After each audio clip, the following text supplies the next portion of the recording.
I retired and bought a quiet farmhouse in Tennessee to finally rest and enjoy my remaining years in peace. Then my daughter-in-law called with an order. "My brother is moving in. If you do not like it, we will just sell the place immediately." I did not argue, but when they showed up to claim their territory, they found exactly what I had prepared for them. My name is Jonas. I am 69 years old, a black man who spent 40 years as a chief engineer designing and maintaining underground power grids. I am accustomed to working in total darkness and with absolute precision. Before I continue this story, let me know where you are watching from in the comments below. Hit like and subscribe if you have ever had to quietly stand your ground against intensely entitled people who thought they could walk all over you. The heavy iron wrench slipped from my grip and clattered violently against the wooden floorboards. I was lying on my back under the kitchen sink of my farmhouse, tightening a stubborn copper pipe that had been leaking since Tuesday. The physical labor grounded me. Since my wife Evelyn passed away 3 years ago, the quiet isolation of this property was the only thing keeping my mind steady. The sudden shrill ringing of my cell phone on the counter broke the morning silence. I slid out from under the sink, wiping thick black grease onto my denim overalls, and answered. It was Megan, my white daughter-in-law. She offered absolutely no greeting. She did not ask how my day was going or how my old joints were handling the damp southern weather. Her voice was sharp, entitled, and entirely devoid of warmth. She sharply announced that her brother Bradley was driving down from the city and would be moving into my main guest room tomorrow morning. She stated flatly that Bradley needed a quiet place to find himself after another failed business venture. I stood there holding the phone, staring out the kitchen window at the expansive green acres I had meticulously maintained. I calmly told her the guest room was currently being used to store Evelyn's old weaving equipment. Megan scoffed loudly through the speaker. She said I needed to clear the room out immediately because Bradley required the space. Before I could properly respond to her brazen demand, the line fumbled with a harsh crackle. Devin snatched the phone from his wife. My son used to be a humble boy, but years working as a financial broker in the city had infected him with an arrogant, relentless edge. Devin spoke to me not as a father, but as a subordinate employee who was failing to meet a quarterly quota. He did not ask for my permission to move his brother-in-law into my home. He gave me a direct, unquestionable order. Devin firmly reminded me that the initial down payment for this farmhouse came directly through his corporate business account. He wielded that financial fact like a blunt weapon, attempting to bludgeon me into immediate submission. He demanded that I clear out the main house for Bradley without any delay. He insisted that Bradley needed the primary living space to spread out, regroup, and recover from his self-inflicted financial ruin. When I calmly mentioned that this was my retirement home and I needed my space, Devin raised his voice. He threatened me with absolute chilling coldness. He stated that if I resisted this arrangement or made things difficult for Bradley in any way, he would simply force a sale of the property. He reminded me that the real estate market was highly favorable right now, and he could easily liquidate the asset to recover his corporate investment. Listening to my own flesh and blood threaten to render me homeless was a profound and staggering betrayal. Devin was entirely blinded by his desperate desire to appease Megan and her toxic family. He considered me a mere tenant in a property he truly believed he owned outright. He viewed my lifelong sacrifices as irrelevant historical details.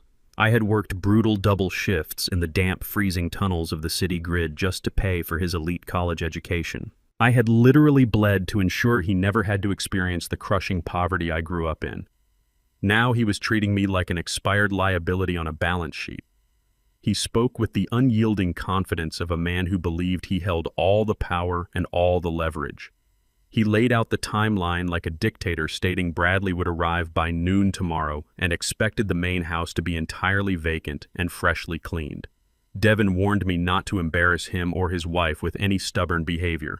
He reiterated the threat of selling the land right out from under my feet if I caused any friction. The conversation was not a family negotiation. It was a hostile eviction notice disguised as a temporary family favor. Devin fully expected me to cower, apologize, and obediently carry out his commands, just as I had quietly accommodated his extravagant lifestyle choices in the past. He believed my profound silence over the years was a symptom of weakness and old age. He assumed I had lost my sharp edge. He assumed wrong. I listened to the dial tone humming in my ear. I wiped the remaining grease from my calloused hands using an old cotton rag. I did not raise my voice during the call. I did not argue or attempt to reason with a man who had already discarded his basic respect for me. I simply ended the call and placed the phone face down on the granite counter. My breathing remained perfectly level. Instead of heading to the guest room to clear out Evelyn's precious weaving belongings, I walked directly down the hall into my private study. I approached the heavy iron safe tucked discreetly behind my solid oak desk. I spun the combination dial with the steady, practiced rhythm of an engineer manipulating a delicate circuit. The heavy steel door clicked open with a satisfying metallic thud. I reached deep into the back compartment and pulled out a thick manila envelope containing the original trust deed we had signed 3 years ago. I slid the heavy parchment onto my desk and smoothed it out under the warm light of the reading lamp. The document clearly detailed the true and legally binding nature of that down payment. Devin genuinely thought he had purchased my complete obedience with his corporate funds. He was entirely unaware of the intricate legal trap I had meticulously built around that specific financial transaction to protect my estate from his relentless ambition. I looked closely at the embossed notary seal gleaming at the bottom of the page. Bradley was arriving tomorrow morning to conquer my home and assert his dominance. Devin was fully prepared to cast me out into the street to please his wife. Let them come. I folded the deed carefully, placed it back into its protective envelope, and locked the steel door of the safe securely. The war they wanted had just been authorized. I turned off the study lamp and walked back to the kitchen to finish tightening the leaking copper pipe, completely unbothered by their hollow threats. The roar of a heavy diesel engine shattered the morning quiet of the property. A rented moving van lurched off the gravel driveway, its heavy, mud-caked tires tearing directly through the meticulously curated bed of blue hydrangeas. Evelyn had planted those specific flowers during her final remission phase, coaxing them from the Tennessee soil with a stubborn, quiet grace. Now the crushed petals lay ground into the wet dirt. The van doors swung open with a metallic screech. Bradley hopped down from the cab. He wore a stained designer tracksuit and carried the manic, jittery energy of a man running from his own failures. 2 unidentified men followed him out of the back of the truck. They were thick-necked, silent laborers who looked more like hired muscle than professional movers. Without offering a single word of introduction or apology for the ruined garden, the men began dragging massive, unmarked wooden crates out of the van. The boxes lacked any standard shipping labels and looked heavy enough to snap a suspension spring.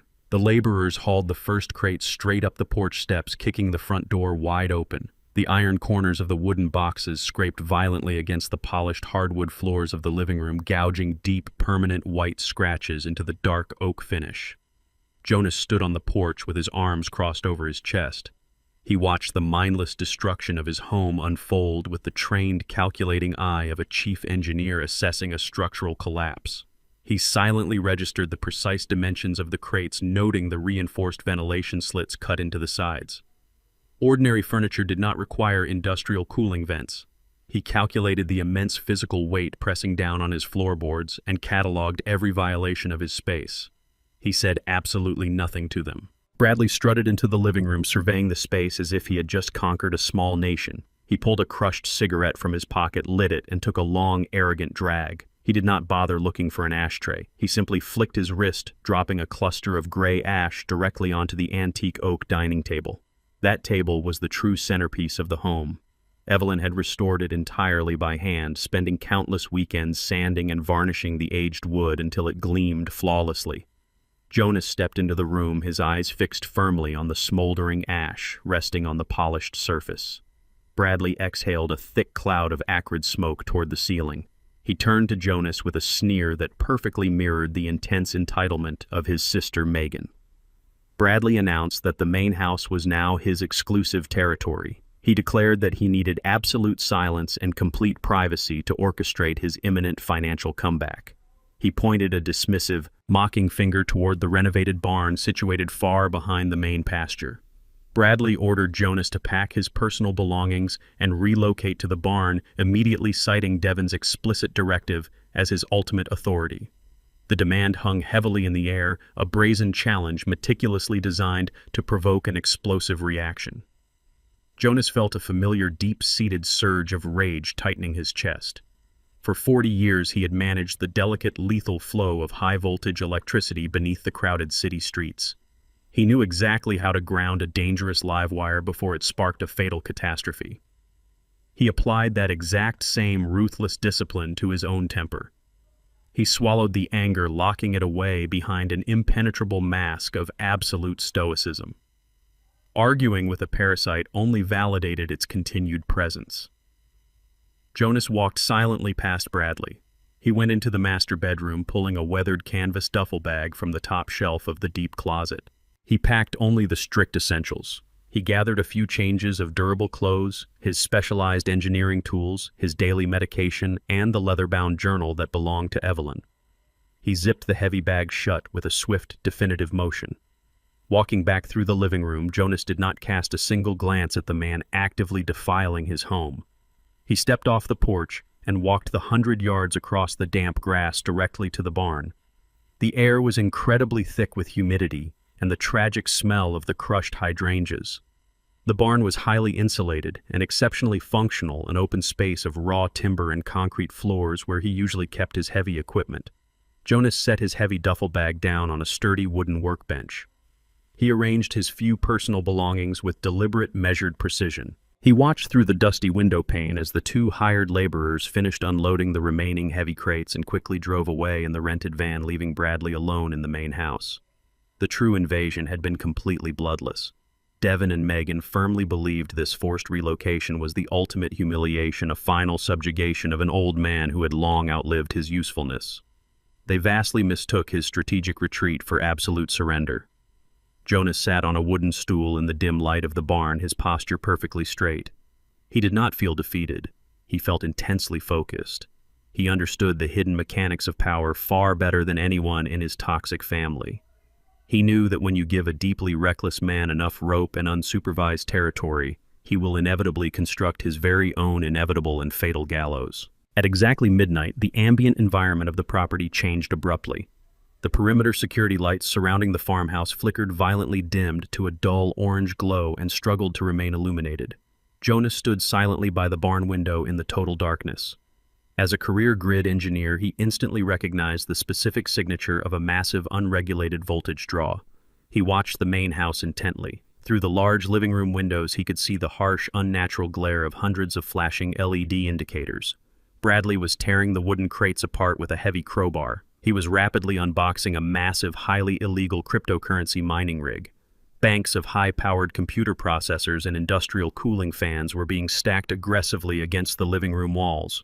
Bradley walked out to the side of the house carrying a heavy set of insulated cutters and thick, unauthorized black cables. Jonas watched carefully as Bradley bypassed the standard residential meter completely. He recklessly spliced the heavy cables directly into the main county power line, feeding the property an extremely dangerous federal offense designed to steal thousands of dollars of commercial electricity. The sheer mechanical roar of the active cooling fans soon drifted across the open yard, sounding exactly like a jet engine trapped inside a wooden box. Jonas did not shout. He did not rush out to intervene or stop the incredibly dangerous theft. He simply pulled his smartphone from his pocket, activated the high-definition video camera, and zoomed in directly on the sparking power line. He steadily recorded every single second of the dangerous, illegal physical connection, capturing Bradley's face perfectly in the harsh utility light. The irrefutable digital evidence was now securely saved. The trap had been baited and flawlessly triggered, without Jonas ever needing to lift a single defensive finger in response. The yellow postal jeep idled at the end of the long gravel driveway. The carrier reached out the window, dropping a thick stack of certified mail into the rusted iron mailbox before accelerating away, kicking up a cloud of gray dust. Jonas stepped off the porch, the morning sun already burning hot against his shoulders. He walked the 100 yards to the road, his boots crunching loudly in the quiet country air. He pulled the stack of envelopes from the box. Most were standard utility bills and local advertisements, but buried in the middle was a heavy, oversized envelope lined with stark red borders. The return address belonged to a major commercial bank headquartered in New York. Jonas did not receive mail from New York. He carried the stack back to the barn, setting the mundane envelopes aside on his workbench. He took a utility knife and sliced open the red-lined envelope with a single, precise motion. He pulled out a thick packet of legal documents printed on heavy stock paper. The header at the top of the first page was printed in bold, unavoidable black letters. It was an official pre-foreclosure notice. Jonas sat heavily on his wooden stool, adjusting his reading glasses as he scanned the dense legal text. The document clearly stated that the entire Tennessee farmhouse property, including the 50 acres of surrounding land, had been leveraged as collateral against a massive commercial business loan. The principal amount of the loan was $400,000. The loan had been in a state of default for over 90 days, accumulating aggressive late fees and severe penalties. The bank was initiating formal foreclosure proceedings to seize the property and auction it off to recover their losses. Jonas flipped to the final page of the document. At the bottom, next to the notary stamp, was a signature authorizing the collateral pledge. It was his signature. Or more accurately, it was a flawless forgery of his signature. Jonas immediately recognized the sweeping, aggressive curves of the handwriting. It was Devon's work. His son had secretly leveraged his father's home to secure a massive bailout loan. The primary beneficiary listed on the loan documents was Megan's boutique media agency, a company that Jonas knew had been hemorrhaging money for years due to her lavish spending and gross mismanagement. Devon had forged his own father's name on a federal banking document to save his wife's vanity project from imminent collapse. They had deliberately let the loan default. They fully intended to let the New York bank seize the farmhouse and evict Jonas to clear their massive financial liabilities. They planned to sacrifice his retirement, his home, and his peace of mind to erase their own catastrophic mistakes. They had orchestrated a complete financial wipeout, assuming Jonas was too old, too slow, and too technologically inept to ever uncover the origin of the fraud before the county sheriff arrived to physically remove him from the premises. They had bet their entire future on his total vulnerability. The profound cruelty of the plan did not incite a sudden outburst of rage. Instead, it triggered a cold, absolute clarity within Jonas.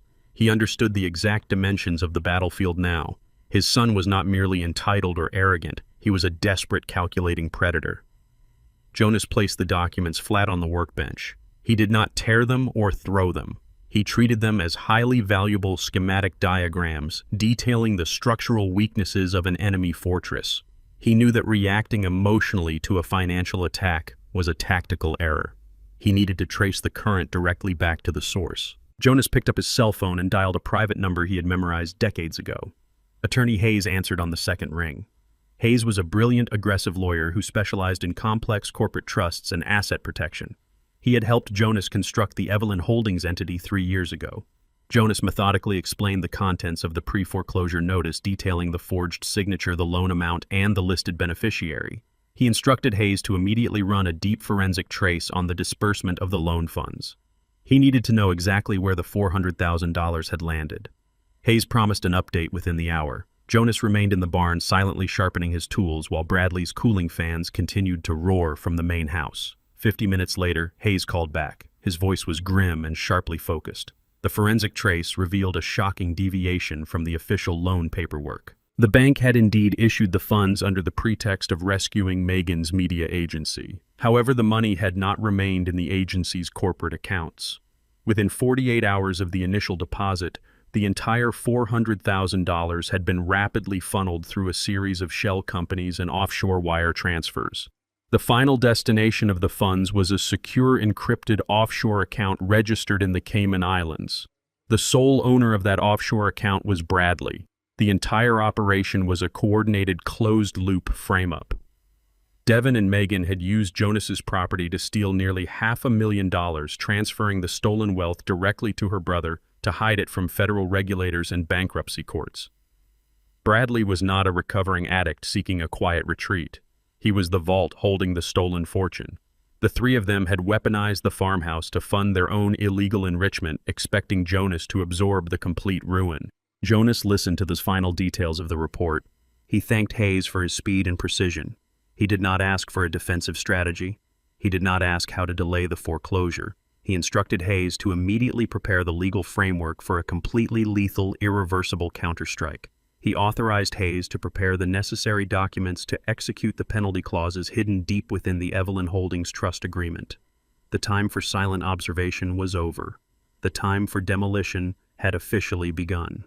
The crunch of fresh tires on gravel signaled their arrival. A pristine, jet-black luxury SUV rolled slowly up the driveway, its polished chrome grille reflecting the harsh afternoon sun. The vehicle was entirely out of place against the backdrop of the rugged Tennessee landscape.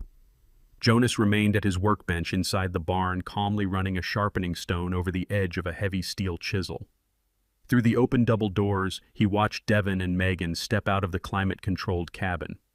Megan wore pristine white trousers and oversized designer sunglasses. Devon wore a tailored casual suit entirely inappropriate for a working farm. They approached the barn with deliberate synchronized steps. Megan carried a small, incredibly cheap wicker basket filled with bruised apples and unripened bananas wrapped in tight cellophane. It was an insulting imitation of a thoughtful gift.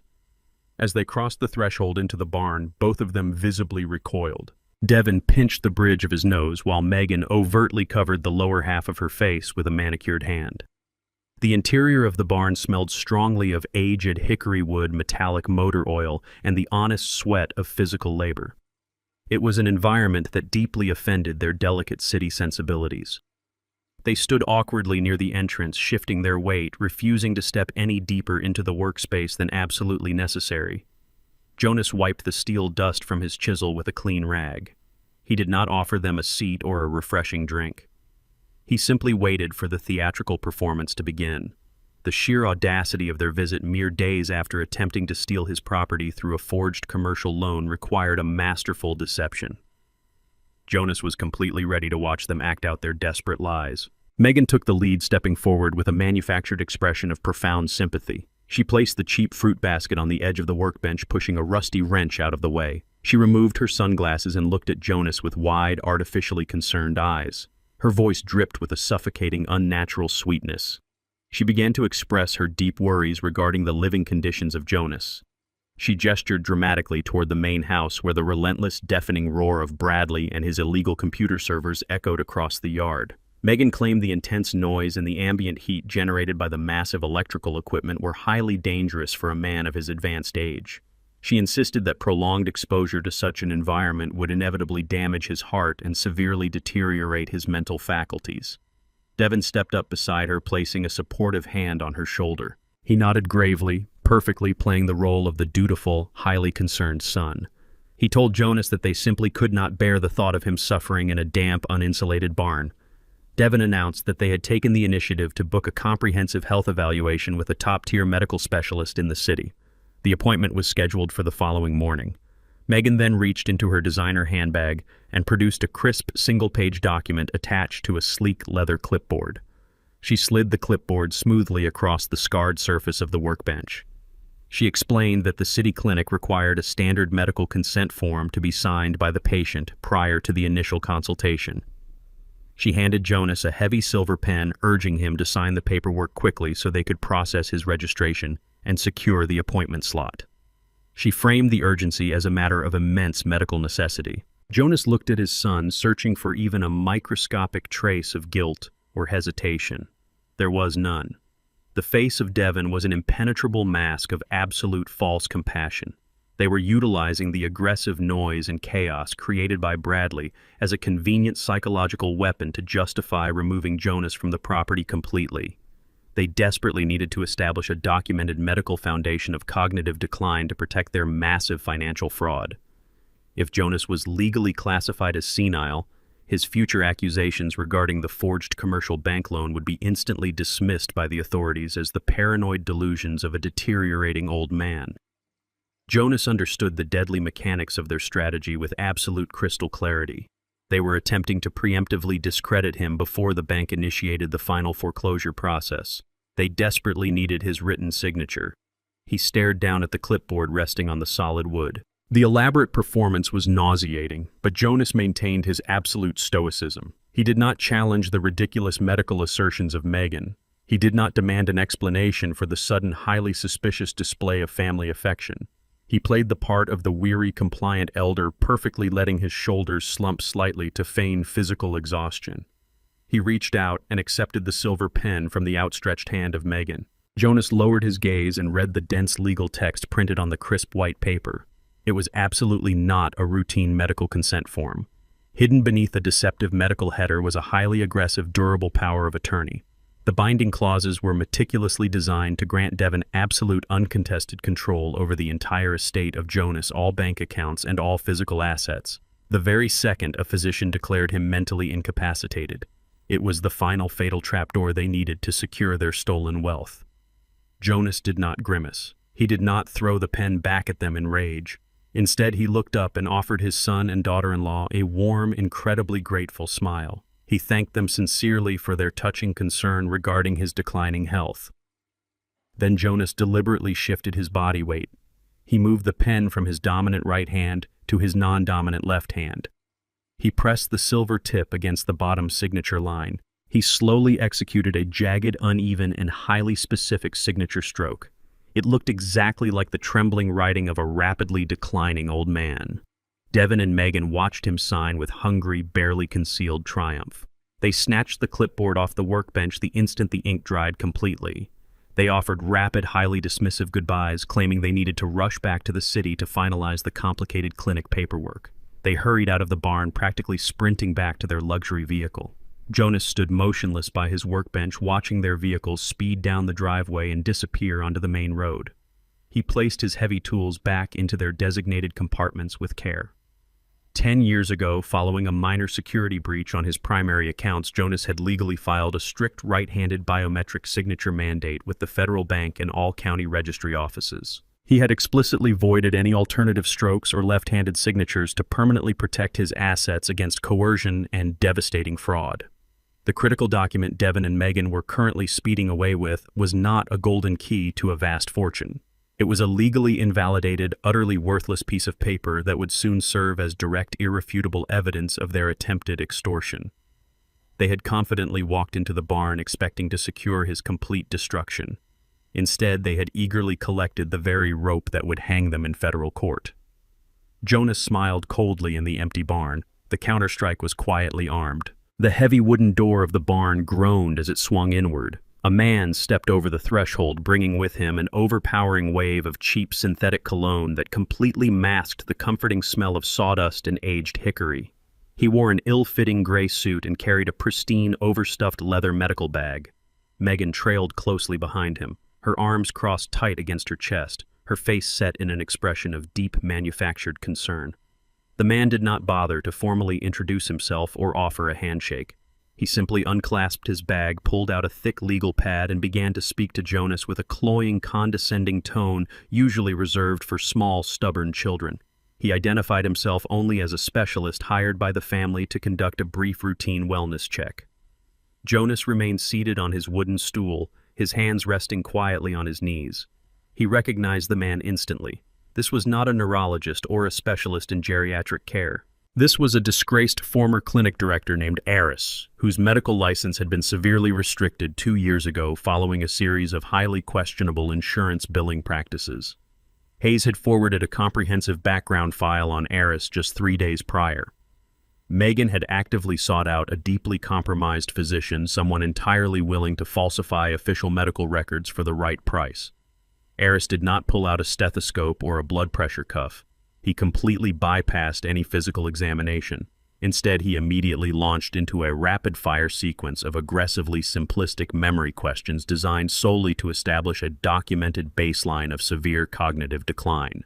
He asked Jonas to name the current president, identify the day of the week, and count backward from 100 by sevens. His voice was sharp, impatient, and entirely uninterested in the actual answers. He was not conducting a medical evaluation. He was aggressively leading a witness toward a predetermined, legally binding conclusion of mental incompetence. Jonas understood the deadly mechanics of the ambush perfectly. Aris suddenly stopped his rapid questioning. He dramatically turned his head toward the open barn door. A deafening mechanical roar echoed across the pasture from the main house. The immense industrial cooling fans attached to Bradley's illegal cryptocurrency mining rig were currently running at absolute maximum capacity, fighting against the heavy Tennessee heat. Aris pointed a sharp accusatory finger directly toward the source of the noise. He turned back to Jonas, his eyes narrowing. He adopted a tone of mock sympathy and asked Jonas a highly specific, loaded question. He asked if Jonas had recently purchased those massive, incredibly loud machines. Megan shifted her weight in the doorway. Her eyes locked onto Jonas with an intense, hungry anticipation. She was waiting for him to take the bait. She needed a recorded confession. She desperately needed Jonas to claim ownership of the illegal mining operation. If Jonas admitted to purchasing the machines, Aris would immediately document it as a severe, dangerous symptom of senile dementia. It would provide the perfect legal justification for Devin to execute the forged power of attorney and seize immediate control of the estate. If Jonas vehemently denied purchasing the machines, they would simply spin his denial as a paranoid delusion, further solidifying their false narrative of cognitive decay. It was a perfectly constructed zero-sum trap. Jonas did not shout his innocence. He did not point a finger at Bradley and demand justice. He executed a flawless tactical maneuver. He allowed his hands to develop a slight, highly visible tremor. He slowly lowered his gaze to the dusty concrete floor, adopting the defeated posture of a confused, deeply exhausted old man. He let out a long, shuddering sigh. He nodded his head slowly, repeatedly. With a trembling, quiet voice, Jonas completely and falsely confessed. He stated clearly that he had ordered the heavy machines online a few weeks ago, but he simply could not remember how to shut them off. He claimed the constant noise was giving him terrible headaches, but he was too embarrassed to ask for help. He offered a perfect, pathetic apology for the disruption. Megan practically vibrated with triumph. She bit her lower lip to stop a massive, victorious smile from breaking across her face. Eris aggressively scribbled the false confession onto his legal pad, pressing the pen down hard enough to leave deep indentations on the paper beneath. He snapped the leather portfolio shut with a loud, definitive crack. He offered Jonas a patronizing, entirely empty smile, assuring the old man that his family would take excellent care of him now. Megan stepped forward, her fake concern instantly replaced by brisk, cold efficiency. She smoothly escorted the compromised doctor out of the barn, undoubtedly eager to finalize his illicit payment and secure the forged medical certification. The heavy barn door swung shut, plunging the interior back into cool, dusty shadows. Jonas sat perfectly still for 10 full seconds, listening to the crunch of their tires fading down the gravel driveway. The tremor in his hands vanished instantly, replaced by absolute rigid stability. He slowly unbuttoned the top 3 buttons of his heavy flannel shirt. Taped securely to the center of his chest was a high-grade digital audio recorder. A tiny red light blinked steadily, confirming that every single word, every leading question, and his own perfectly delivered false confession had been captured in pristine, uncompressed audio. He peeled the device off his skin, plugged a small transfer cable into the port, and connected it directly to his secured smartphone. Jonas opened a secure, encrypted email application. He attached the raw, unedited audio file of the fraudulent medical examination. He typed a brief, legally precise message detailing the identity of the physician, the location of the illicit consultation, and the clear evidence of a conspiracy to commit medical fraud and elder abuse. He did not send the file to Hayes. He did not send it to the local police. He addressed the email directly to the lead investigator of the state medical board, copying the regional director of the Federal Insurance Fraud Division. He pressed send. The digital payload vanished into the network. Megan believed she had just secured the final weapon needed to destroy him. In reality, Jonas had just handed federal authorities the exact coordinates of her execution. Heavy morning humidity clung to the Tennessee pasture as Jonas stood near the edge of the restored barn. He held a pruning shear, meticulously trimming a wild blackberry bush that had crept over the split-rail fence. The crunch of expensive leather shoes on the gravel driveway broke his concentration. Bradley marched aggressively across the front lawn, accompanied by a fast-talking man in a sharp blue suit, carrying a digital measuring wheel and a high-end tablet. The stranger possessed the hungry, restless energy of a commercial real estate appraiser looking for a massive commission. They did not walk to the front door of the main house. They walked directly onto the grass, completely ignoring the established walkways. Bradley pointed expansively across the 50 acres of pristine property, gesturing with wild, sweeping motions. The appraiser nodded rapidly, tapping figures into his screen and rolling his measuring wheel directly past Jonas. Neither man offered a greeting. They did not acknowledge his physical presence. They treated Jonas exactly as if he were a ghost haunting a property he no longer owned. In their minds, the fraudulent medical exam from yesterday had already permanently erased him from the legal equation. Megan had clearly informed her brother that the power of attorney was secured and that the old man would be locked away in a memory care facility within days. Jonas kept his face utterly blank. He snipped another thorny branch from the bush. He watched the 2 men measure the exact dimensions of his lifelong labor. Bradley stopped near the center of the crushed hydrangea bed, his voice carrying easily across the humid air. He possessed the arrogant volume of a man who firmly believed he was untouchable. He loudly declared to the appraiser that the main structure was fully prepared for immediate liquidation. Bradley explicitly stated that the current occupant was a severely compromised old man who was being permanently relocated to a state-run asylum by the end of the week. The appraiser did not flinch at the callous cruelty of the statement. He simply swiped his finger across his glowing tablet, completely unfazed by the tragic family dynamics as long as the underlying asset possessed genuine market value. Bradley demanded a rapid cash offer for the entire parcel. He insisted that his sister and brother-in-law required an expedited closing process to avoid a messy public foreclosure. Jonas set his pruning shears down on the top rail of the wooden fence. He wiped his hands on the clean rag tucked into his overalls. He walked calmly into the barn, retrieved a heavy glass pitcher of freshly brewed iced tea, and filled 2 tall glasses with clinking ice cubes. He carried the tray smoothly across the lawn, approaching the 2 men with the steady, measured gait of an accommodating host. He extended the tray toward them. The appraiser looked mildly surprised by the sudden hospitality, pausing his relentless typing to accept a cold glass. Bradley sneered, snatching the second glass without a single word of gratitude. He took a greedy gulp and immediately turned his back on Jonas to continue his aggressive sales pitch. Jonas did not retreat to the barn. He stood firmly on the grass, folding his hands behind his back. He listened with absolute silence as the 2 men actively discussed the violent destruction of his home. The appraiser pointed his digital pen directly at the barn where Jonas slept. He evaluated the structural integrity of the aged timber and loudly concluded that the outbuilding was a complete liability. He advised Bradley that a commercial developer would need to bulldoze the barn entirely to clear the lot for profitable suburban subdivision. Bradley enthusiastically agreed.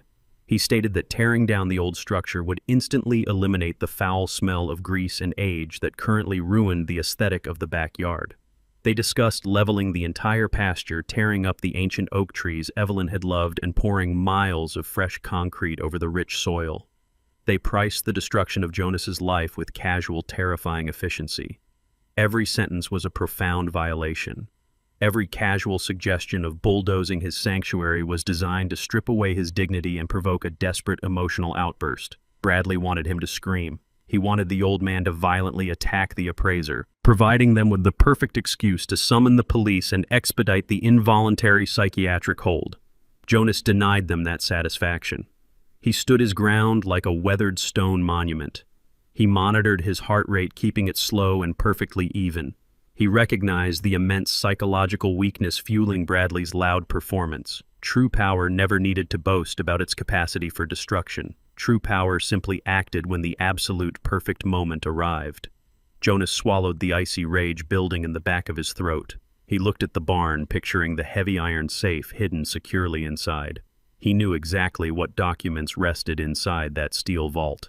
He let them continue pricing the prey, fully aware they were actively negotiating the sale of a slaughterhouse they were already locked inside.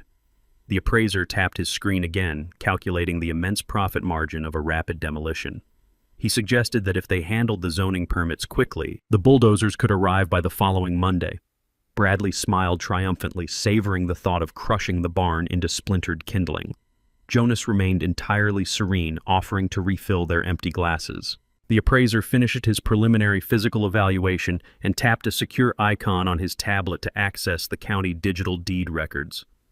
A deep furrow formed across his forehead as the official property lines loaded onto his high-resolution screen. He adjusted his stance, suddenly looking very confused. He turned his tablet toward Bradley, pointing a manicured finger at a specific line of bold text near the top of the official registry. The appraiser asked Bradley why the 50 acres of prime agricultural land were explicitly registered under an independent corporate entity called Evelyn Holdings. He noted that Devon's name was completely absent from the primary ground lease. Bradley frowned, his arrogant confidence faltering for a fraction of a second. He squinted at the bright screen, unable to comprehend the complex legal structure staring back at him. He aggressively waved his hand in the air, brushing the revelation off as a meaningless clerical error made by a lazy county clerk. He loudly assured the appraiser that his brother-in-law owned the entire estate outright, and that any minor paperwork issues would be crushed by their aggressive corporate lawyers in the city. Jonas calmly raised his own heavy glass of iced tea to his lips. He took a long, slow sip, letting the cold liquid completely cool his parched throat. He watched the deeply frustrated appraiser reluctantly accept Bradley's highly flimsy explanation and continue typing. Jonas did not offer to correct them. He did not explain the impenetrable legal armor of a generational trust. He simply stood firmly and silently in the bright Tennessee sun, observing the exact moment the enemy blindly stepped onto the hidden snare. He knew Evelyn Holdings was not a minor clerical error. It was the lethal, unyielding trapdoor that would soon swallow them all without any mercy. A torrential rainstorm battered the Tennessee landscape just 2 days after the real estate appraiser departed. Thick sheets of water hammered against the metal roof of the renovated barn. Jonas sat at his workbench cleaning a heavy wrench with a meticulously oiled rag. He watched the main house through the streaked glass window. The farmhouse was not designed to harbor an industrial data center. Inside the living room, the cheap commercial cooling fans Bradley had purchased off an internet surplus auction were beginning to choke. The dense humidity of the southern storm suffocated the ventilation systems. Jonas could hear the distinct high mechanical whine of failing ball bearings cutting through the thunder. The massive cryptocurrency mining rig demanded an uninterrupted massive flow of electricity to process its algorithmic equations. The antiquated residential electrical panel mounted on the side of the farmhouse was groaning under the unprecedented strain. Jonas knew the physical limits of every breaker switch and copper wire inside those walls. He had personally upgraded the system to handle standard household appliances and modest farm equipment. He had absolutely not wired it to sustain the relentless, brutal draw of a rogue server farm. The lights in the main house began to flicker erratically. The yellow glow of the porch bulbs pulsed in rapid, chaotic spasms. The thermal load on the internal wiring was reaching a critical, catastrophic threshold.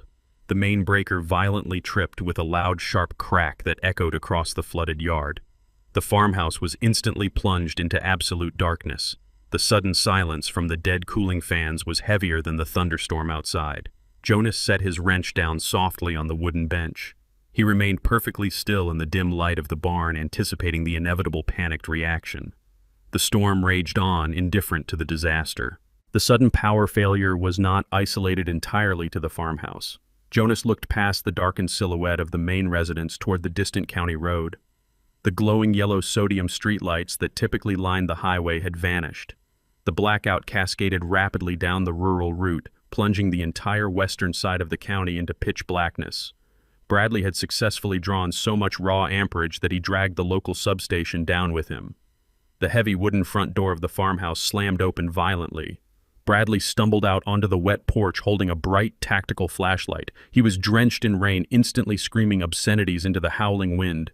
His entire illicit operation hinged on constant, uninterrupted processing power. Every single minute of operational downtime was bleeding his offshore accounts dry. He paced frantically across the flooded lawn, his expensive track shoes sinking deep into the Tennessee mud. He pointed the glaring flashlight beam wildly around the yard until the harsh white circle illuminated the massive green county transformer box positioned near the main property line. Jonas watched the frantic, desperate geometry of the scene unfold. Bradley did not call the local utility company to report the catastrophic outage. He completely bypassed any rational or legal solution. He sprinted back into the dark house and emerged seconds later wielding a solid steel crowbar. He charged recklessly across the slippery grass directly toward the heavy green electrical box. The transformer was clearly marked with high-voltage warning labels and secured by a thick federal utility padlock. Bradley ignored the explicit danger entirely. He wedged the heavy steel crowbar violently into the locking mechanism. He leaned his entire body weight against the metal bar, grunting loudly over the pouring rain. The thick steel padlock snapped with a sharp, resonant ping. Bradley tore the heavy metal casing open, exposing the highly dangerous internal circuitry. He grabbed the wet crowbar and began aggressively smashing the internal ceramic safety relays.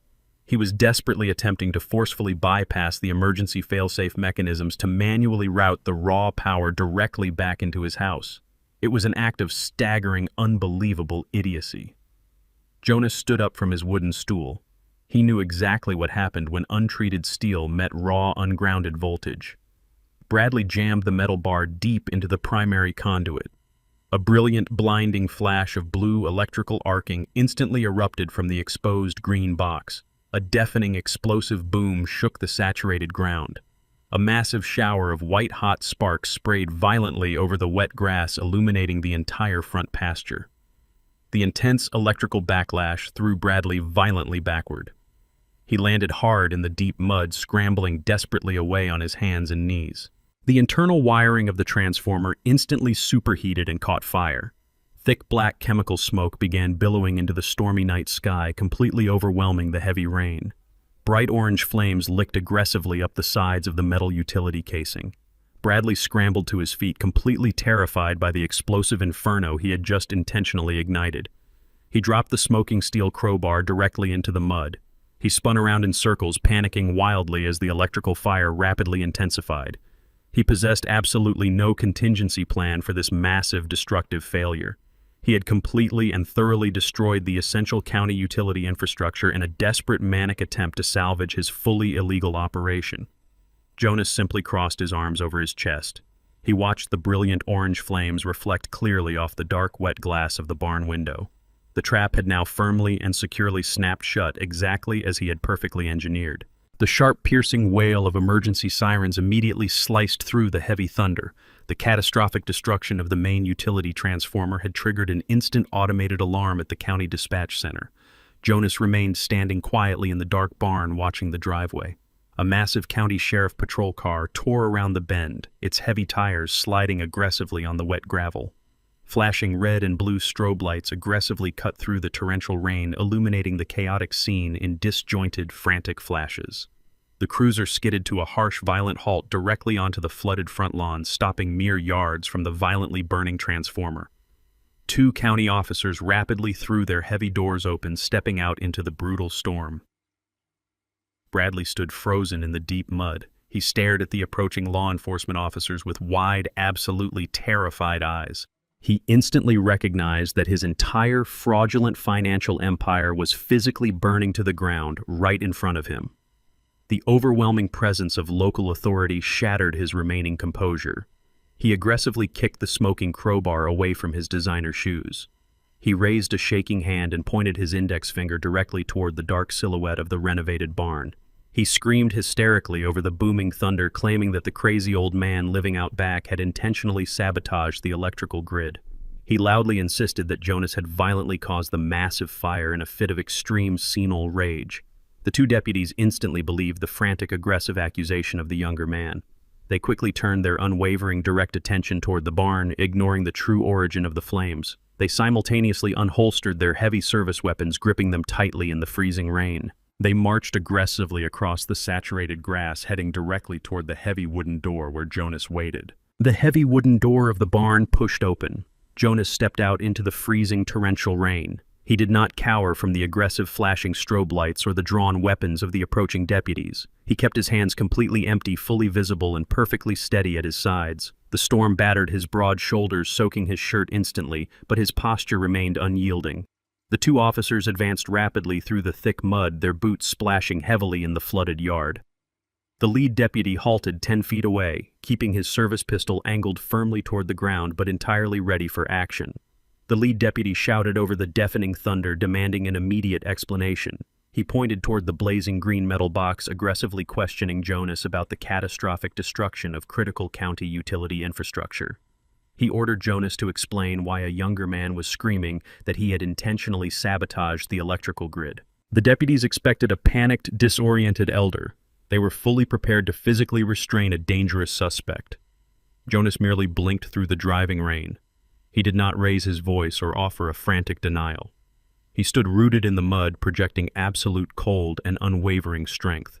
Jonas did not waste a single valuable second attempting to verbally defend himself against the hysterical accusations echoing across the flooded yard. He knew that engaging in a chaotic shouting match with a desperate liar would only validate the false narrative of a disoriented, highly combative elder. He reached smoothly inside his heavy waterproof jacket, shielding his movements from the pouring rain. He withdrew a sleek, ruggedized digital tablet sealed within a thick, protective polycarbonate case. The bright screen was already unlocked and fully active. 4 years ago, precisely when Devon began making aggressive inquiries regarding the overall value of the estate, Jonas had systematically wired the entire 50-acre property with covert, high-definition security cameras. He had disguised the small lenses within birdhouses, hollowed logs, and the high rafters of the barn. The entire system was completely off the grid, running on independent solar batteries and feeding directly into a heavily encrypted local server. Jonas took one measured step forward and extended his arm, handing the glowing tablet directly to the lead deputy.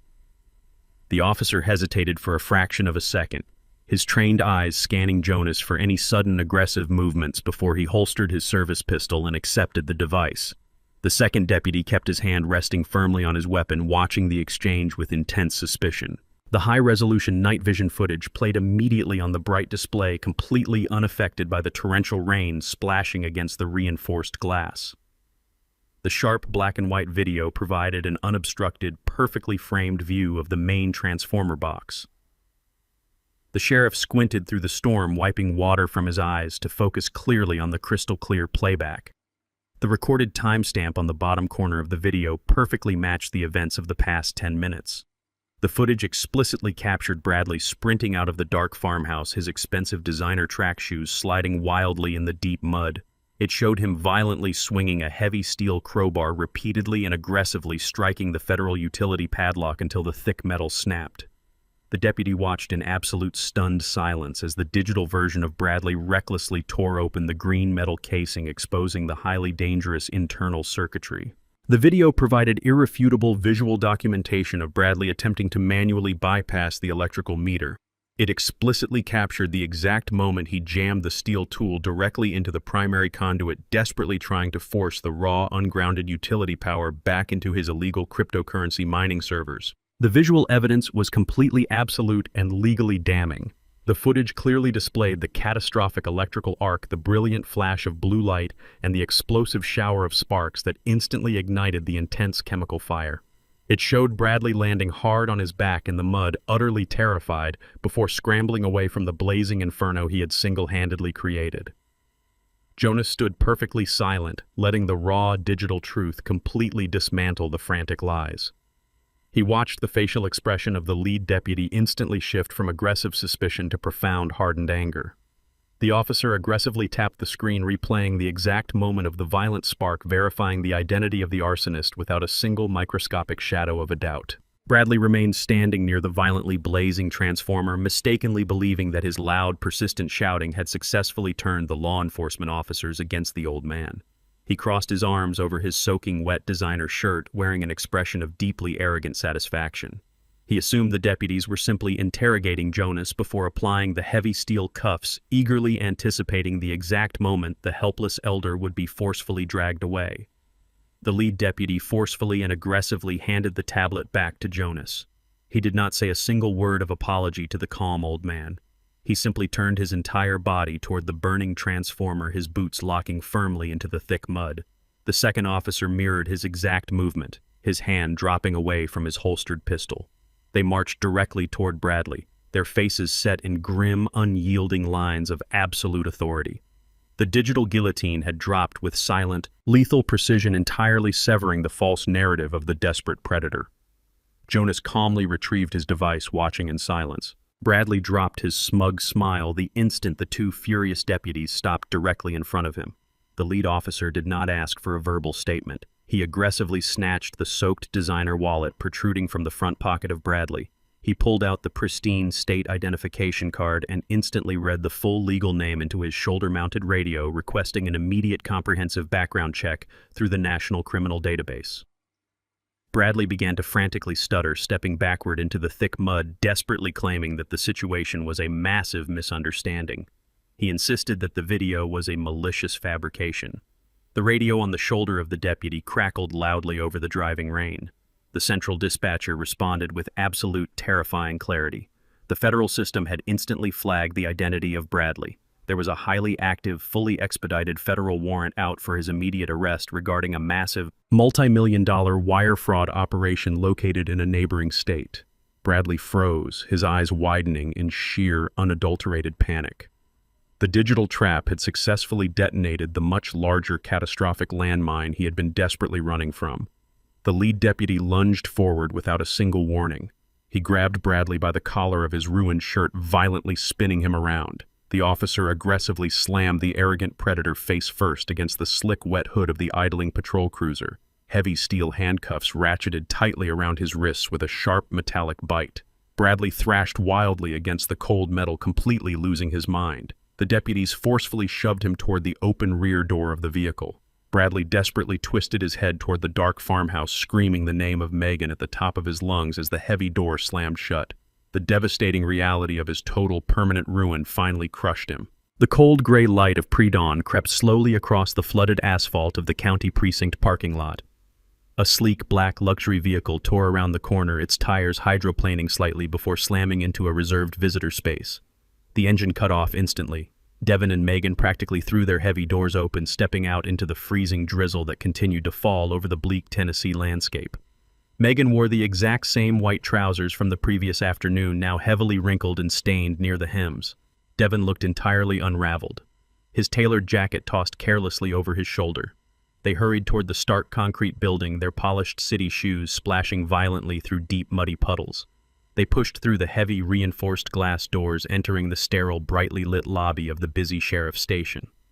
The stark fluorescent bulbs hummed continuously overhead, casting a harsh, unforgiving light on the severely scuffed linoleum floor. Megan did not hesitate or look around the bleak waiting room. She marched directly toward the elevated front desk with an aggressive, deeply entitled stride. A tired desk sergeant looked up from his bright computer monitor, calmly adjusting his thick reading glasses. Megan violently slammed her manicured hands flat against the scratched wooden counter. She loudly demanded the immediate, unconditional release of her arrested brother Bradley. She insisted his arrest was a catastrophic mistake executed by completely incompetent local deputies who simply did not understand complex corporate property rights. Her sharp voice echoed loudly off the painted cinder-block walls filled with a frantic, desperate arrogance. She explicitly threatened to sue the entire police department for wrongful imprisonment, waving her highly expensive designer handbag in the air to clearly emphasize her vast financial resources.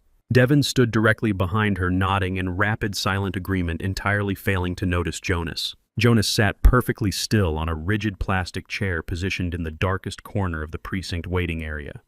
He held a steaming paper cup of black coffee in his hands, observing the chaotic meltdown unfolding just a few yards away. He had arrived hours earlier to formally finalize his comprehensive police report regarding the extensive property damage. Megan spun around violently in frustration after the desk sergeant firmly instructed her to lower her voice. Her angry gaze swept wildly across the sterile room and suddenly locked directly onto the serene face of Jonas. Her eyes widened in sheer, unadulterated fury upon realizing the old man was physically present in the building. She abandoned the front counter, instantly marching across the scuffed floor with heavy, aggressive steps. She pointed a shaking, manicured finger right at his chest, completely ignoring the heavy presence of armed law enforcement officers surrounding them. She screamed at the absolute top of her lungs, viciously calling him a paranoid, senile fool. She falsely shrieked that he had intentionally sabotaged his own electrical grid out of pure spite, simply to frame her entirely innocent brother. Devin trailed behind her, his face pale and slick with cold sweat, looking nervously between his stoic father and the observing officers. Jonas did not flinch. He did not raise his voice to counter the vicious, deeply unhinged accusations echoing through the lobby. He took a slow, methodical sip from his paper cup. Megan spun back toward the desk sergeant. She violently unzipped her oversized handbag and forcefully withdrew the crisp, durable power of attorney document she had aggressively pressured Jonas into signing just yesterday. She slapped the heavy legal parchment violently onto the high desk, demanding absolute immediate compliance. She commanded the sergeant to officially recognize the medical paperwork and immediately take Jonas into involuntary psychiatric custody. She claimed the old man was an active physical danger to himself and others, citing the raging transformer fire as undeniable proof of his severe extreme dementia. She then loudly dictated that she and Devin now possessed total, unrestricted legal control over his entire financial estate and all associated business holdings. She ordered the officers to immediately process an emergency bail payment for Bradley, utilizing the newly seized assets belonging to her father-in-law. Her aggressive plan was deeply horrific. She fully intended to throw Jonas into a locked mental institution and directly drain his retirement funds to physically purchase the freedom of the man who had just destroyed his property. She stood tall with absolute triumphant confidence, glaring down at the police sergeant as if she owned the entire building. She believed she had successfully executed a flawless, lethal checkmate against a vulnerable, defenseless target. Devin swallowed hard, completely unable to meet the piercing, steady gaze of his father. Jonas simply crossed one leg over the other. He recognized the exact moment a predator blindly walked straight into the steel teeth of a deeply buried snare. He remained absolutely quiet and perfectly composed. The county sheriff slowly stepped out from a back office. He walked calmly behind the elevated desk, his heavy utility belt creaking slightly with every step. He picked up the pristine legal document Megan had forcefully presented. The entire room plunged into total suffocating silence as the ranking law enforcement officer began meticulously reading the binding clauses printed on the crisp, heavy paper. He scanned the fraudulent physician stamp located near the bottom edge. He intensely examined the jagged, trembling signature executing the brutal transfer of power. Megan tapped her designer shoe, impatiently awaiting her total victory, blissfully unaware of reality. The county sheriff lowered the document and let out a deep, booming laugh that completely shattered the tense silence. He tossed the worthless paper back onto the counter with absolute contempt. He informed Megan that the rigid federal legal system had already automatically flagged the left-handed signature as a strictly invalid criminal forgery many hours ago. He explicitly detailed the ironclad biometric mandate Jonas had legally established 10 years prior. Devin instantly froze in pure, paralyzing terror, realizing their elaborate medical extortion plot was entirely dead. Megan gasped, her jaw dropping in profound, utter disbelief. Desperate to salvage the rapidly collapsing situation, she aggressively pulled out her heavy corporate platinum credit card. She shoved the shiny plastic directly at the desk sergeant, furiously demanding to personally pay the exorbitant bail required to free Bradley immediately. The sergeant calmly swiped the premium card through the aging terminal. The machine beeped harshly, instantly flashing a bright red digital decline notification. Megan shrieked violently, ordering the officer to quickly run it again. The machine blared a second definitive rejection. The sheriff leaned forward, resting his hands heavily on the desk. He informed her with a grim, brutal finality that a powerful state fraud investigator had officially frozen every single corporate account associated with her media agency shortly after midnight. He revealed that the state medical board had proactively forwarded an anonymous audio file detailing a massive extortion conspiracy. Megan staggered backward, the devastating reality of total financial annihilation physically crushing the breath completely out of her chest. She slowly turned her head, locking eyes directly with Jonas. He raised his simple paper coffee cup slightly into the air, offering her a completely silent, devastatingly polite toast. The quiet execution of the predator was now entirely, flawlessly complete. What happens next changes absolutely everything. The drive back to the farmhouse passed in a suffocating and absolute silence. The heavy rain had finally stopped, leaving the Tennessee landscape choked in a thick, oppressive humidity. Megan sat rigidly in the passenger seat of the luxury SUV, her knuckles completely white as she gripped her worthless designer handbag. Her media empire was frozen. Her brother was locked in a federal holding cell, and her perfect reality was actively burning to the ground. Devin gripped the steering wheel with a manic, desperate energy, his jaw clenched so tightly his teeth ground audibly together.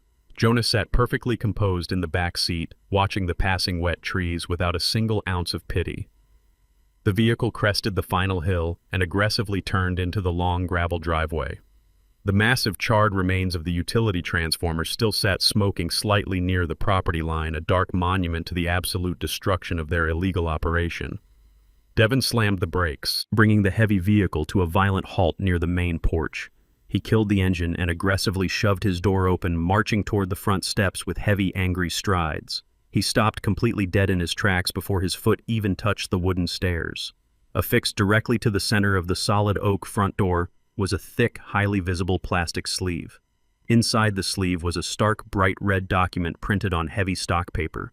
It was a formal, aggressively expedited official notice of immediate commercial bank foreclosure. Devin let out a guttural, furious roar that tore through the quiet rural property. He lunged forcefully up the wooden steps and violently ripped the plastic sleeve directly off the solid oak door. He tore the heavy paper out of its protective casing, his eyes scanning the bold legal print with absolute unchecked terror. The catastrophic reality of the situation crashed down upon him. He aggressively crumpled the primary sheet in his fist and spun around to face Jonas, who was now calmly stepping out of the back seat of the vehicle. Devin marched directly toward his father, his face contorted into an ugly, vicious mask of pure, desperate rage. He violently pointed his shaking index finger right at the stoic face of his aging father, loudly and aggressively blaming Jonas for the entire massive disaster. Devin shrieked that the unnecessary presence of the county police during the transformer fire had directly triggered an emergency automated alert within the commercial banking system. He aggressively detailed how the New York bank had immediately dispatched a regional field inspector to assess the physical collateral, leading to the instant discovery of the massive, entirely illegal cryptocurrency mining operation hidden inside the residential farmhouse. Devin screamed that the unauthorized industrial server farm constituted a massive, unmitigated breach of the strict commercial loan agreement. Megan stepped slowly out of the dark luxury vehicle, her face incredibly pale and entirely drained of its usual arrogant color. She stood silently on the wet gravel, watching her husband completely unravel. Devin was hyperventilating aggressively, waving the crumpled foreclosure notice in the humid air. He loudly stated that the massive financial institution was actively accelerating the total debt collection process. He screamed that they required an immediate payment of $400,000 by the absolute end of the business day, or they would aggressively seize the entire 50-acre estate and instantly initiate devastating criminal fraud proceedings against him. The profound arrogance that had fueled Devin for years was entirely gone, completely replaced by the pathetic whining of a cornered predator. He aggressively closed the distance between himself and his father, stopping mere inches from the chest of Jonas. Devin completely abandoned his previously manufactured and utterly fake facade of loving concern. He violently ordered his father to immediately contact his retirement fund manager and entirely liquidate his lifelong pension accounts. Devin explicitly and extremely loudly demanded that Jonas instantly wire him the full cash balance to permanently erase the massive, suffocating commercial bank debt. He screamed that Jonas owed him this total financial sacrifice, arrogantly insisting that family must always protect family, regardless of the ultimate cost. He commanded Jonas to empty his entire life savings to successfully cover the catastrophic consequences of their massive, unforgivable theft. Jonas simply stood absolutely motionless on the cold, damp gravel. He did not flinch away from the aggressive physical proximity of his son. He did not show an ounce of intimidation or fear in the face of the violent, desperate shouting. He stared directly into the wide, panicked eyes of Devin, observing the absolute moral bankruptcy of the man standing before him. Devin was actively demanding that his father willingly step directly into the fire to shield the very people who had deliberately pushed him into the flames. Jonas did not raise his voice to argue. He did not bother pointing out the staggering hypocrisy of demanding ultimate family loyalty from the exact same man they had just aggressively attempted to throw into a locked psychiatric facility. Jonas simply maintained his perfectly steady, unyielding posture, projecting an aura of absolute terrifying calm. The complete and unyielding silence of Jonas infuriated Devin even further. He aggressively demanded an instant verbal answer, screaming wildly and very aggressively into the perfectly quiet, humid afternoon air, utterly and completely failing to comprehend that the absolute battlefield had already drastically shifted permanently underneath his expensive shoes. Jonas did not engage with the violently chaotic and completely unhinged temper tantrum happening right in front of him. He simply stepped gracefully around his loudly screaming son and walked deliberately toward the wooden front porch to collect the discarded paper. The second page of the thick bank document had fluttered to the damp floorboards when Devin aggressively ripped the plastic sleeve apart. Jonas bent down smoothly, completely ignoring the frantic noise behind him, and carefully retrieved the heavy, water-resistant paper directly from the wet, dark wood of the porch. He stood up completely straight, cleared his throat, and read the crisp, bold print incredibly loudly, ensuring his voice carried perfectly over the tense, humid air. He explicitly announced that the commercial bank had completely and officially nullified the entire business mortgage. The federal lending institution explicitly stated that the 50-acre property could not be legally utilized as corporate collateral under any circumstances. Jonas calmly continued reading, his voice entirely devoid of mercy. He then explicitly revealed that the massive bank's internal fraud department had aggressively flagged the primary guarantor's signature as an absolute confirmed forgery. The advanced biometric security systems had actively rejected the clumsy left-handed signature stroke instantly. Devin stopped screaming entirely, his mouth hanging open in pure, suffocating horror. His knees buckled slightly as the absolute gravity of the brutal situation finally crushed him.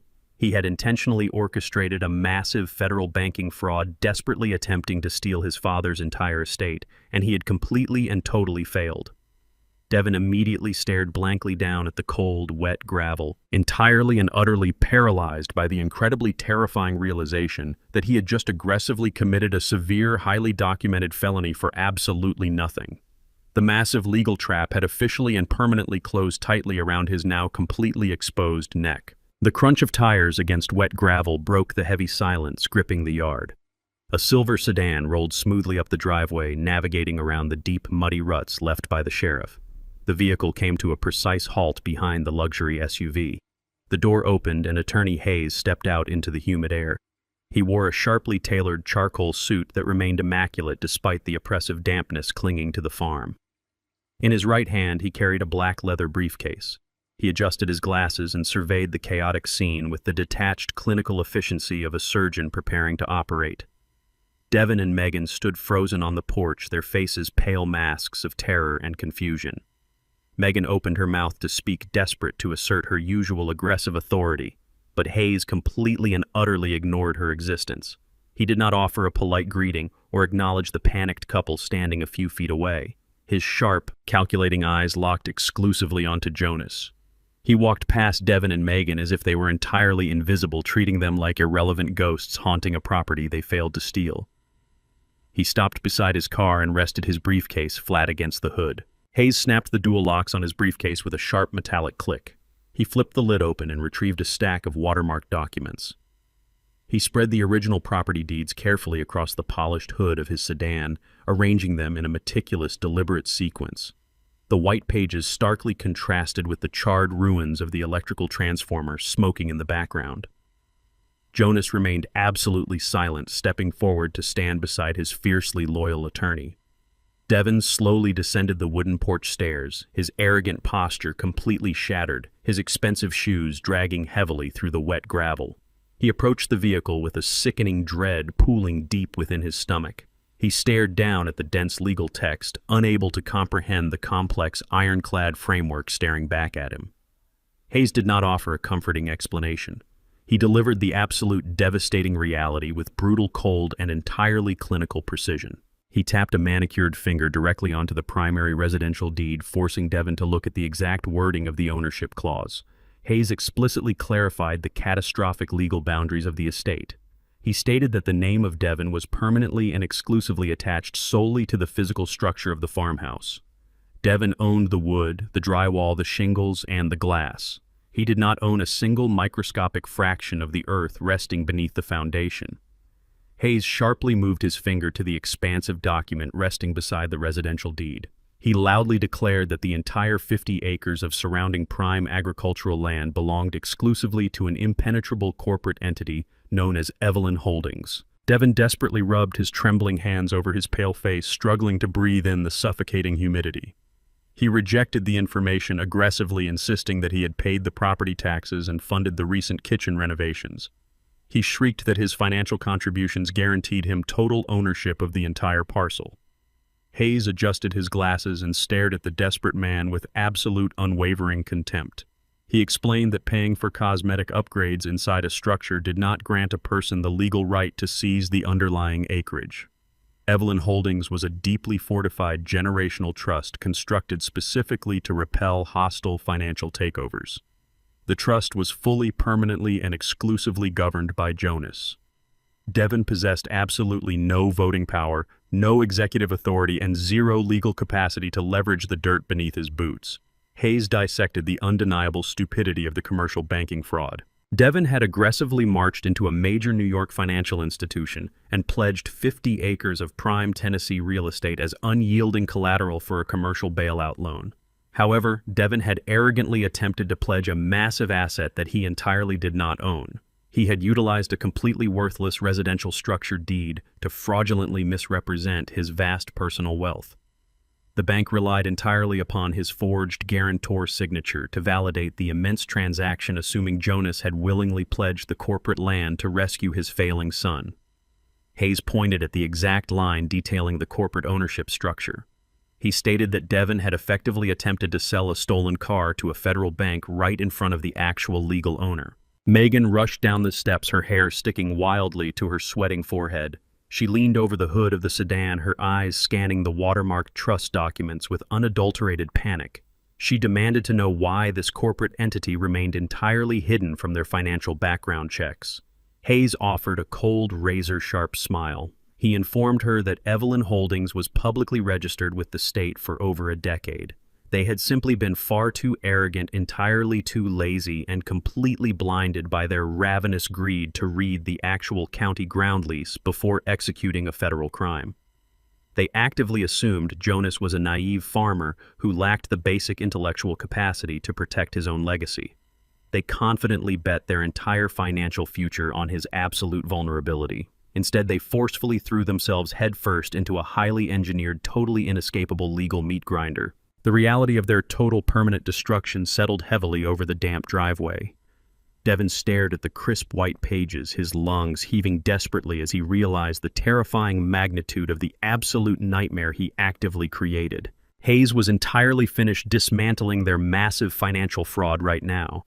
He reached across the polished hood of his silver sedan and deliberately tapped his index finger against a highly specific, deeply buried penalty clause highlighted in bold black ink at the absolute bottom of the primary ground lease. He aggressively demanded that Devin read the binding text aloud.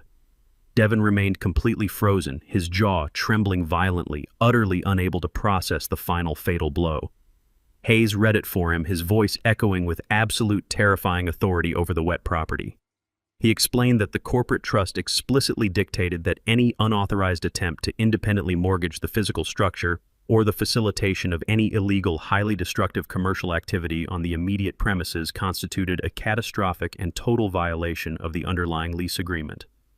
By intentionally destroying the county utility grid to aggressively power a massive, fraudulent cryptocurrency mining operation, Devin had actively triggered the exact fail-safe mechanism Jonas had patiently waited for. The heavily fortified trust mandated absolute and immediate legal forfeiture as the sole penalty for such a massive breach.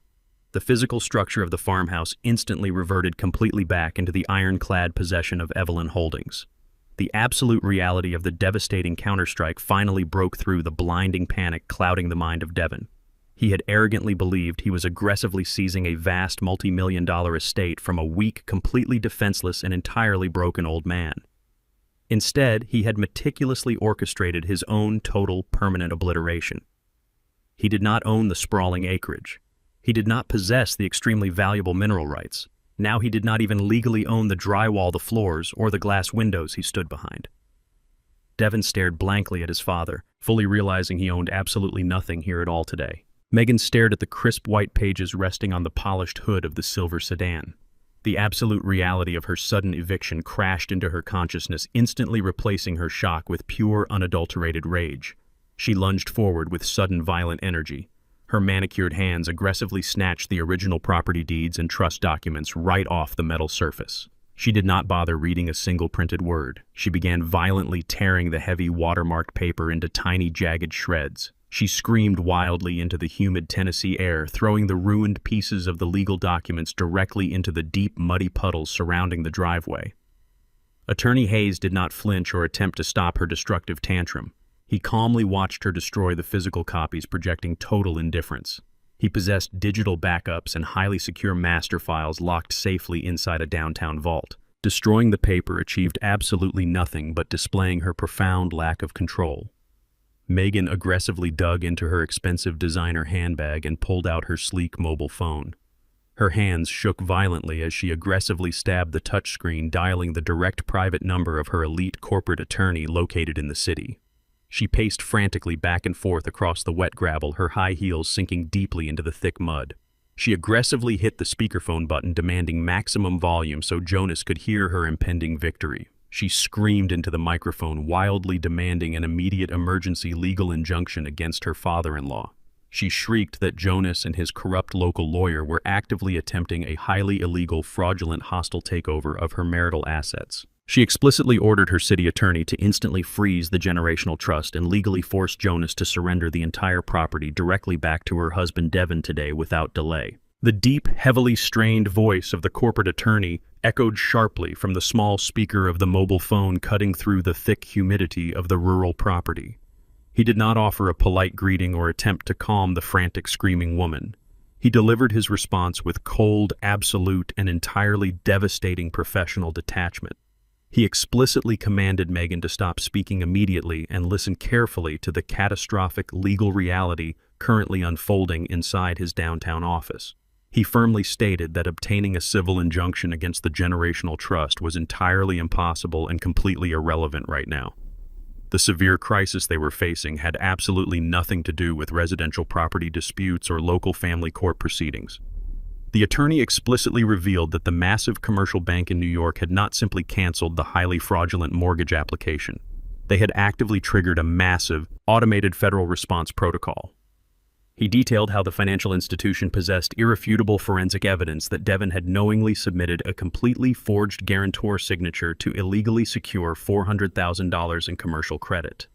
The banking executives had aggressively escalated the massive felony directly to the Federal Bureau of Investigation before dawn today. Megan stopped pacing entirely. Her expensive shoes remained locked in the thick mud as the blood completely drained from her face. Devin stood paralyzed near the front porch, his breathing becoming shallow and rapid. The city attorney continued his brutal, unrelenting explanation over the loudspeaker phone.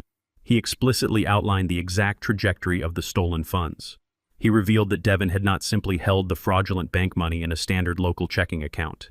He had aggressively and immediately wired the entire $400,000 directly into the offshore cryptocurrency exchange accounts entirely managed by Bradley. This specific, highly documented financial transfer constituted a massive, extremely severe federal crime.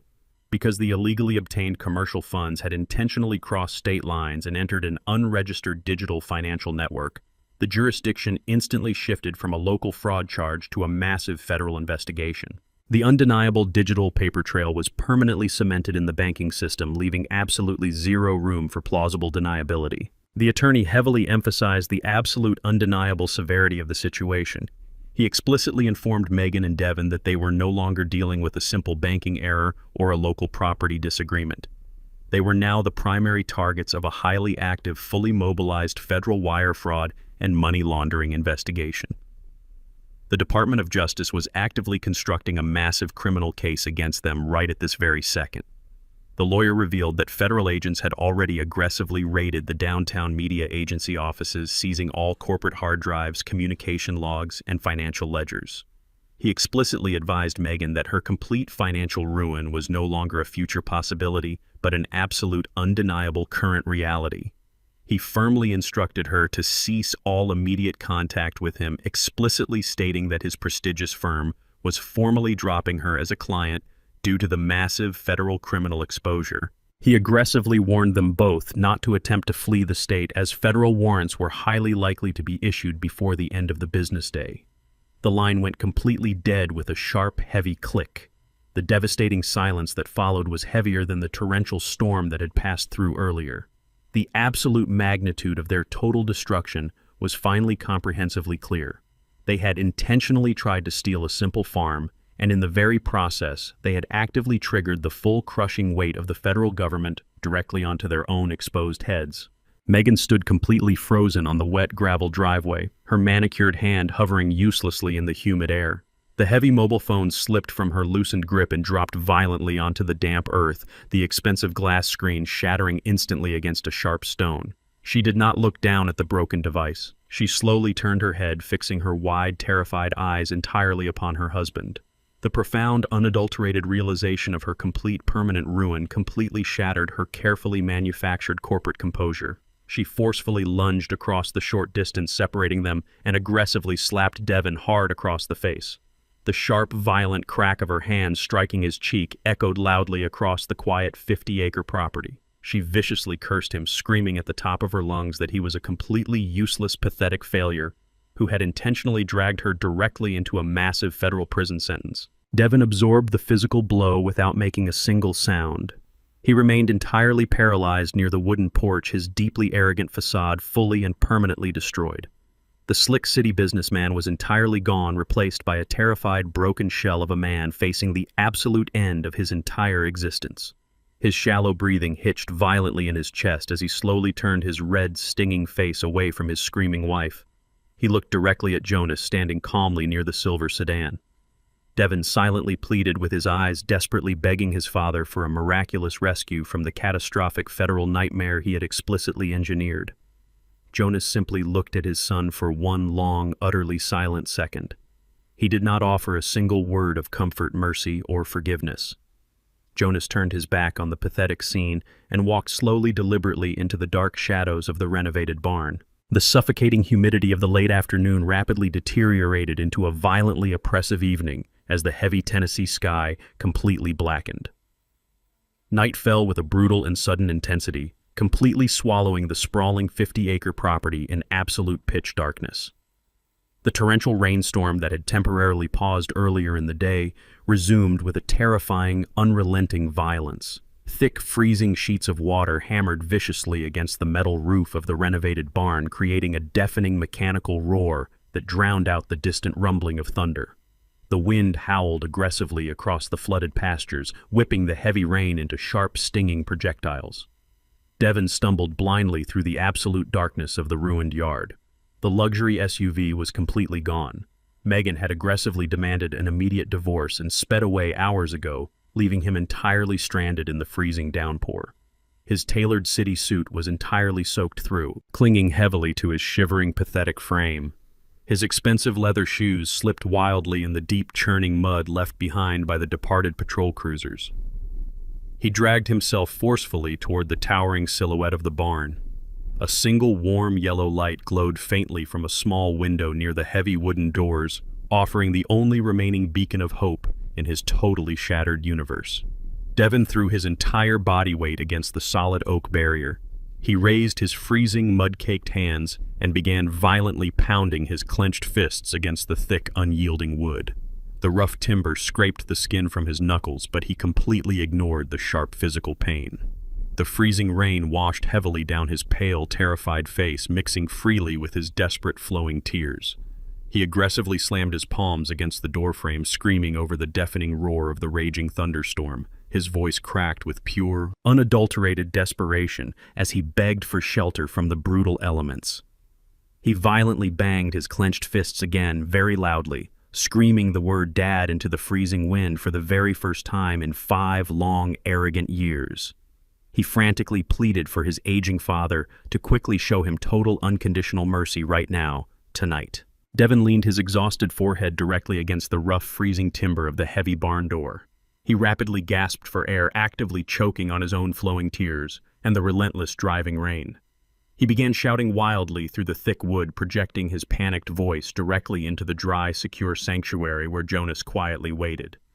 Devin aggressively shifted the entire blame for the catastrophic federal wire fraud disaster directly onto the absent shoulders of his departed wife.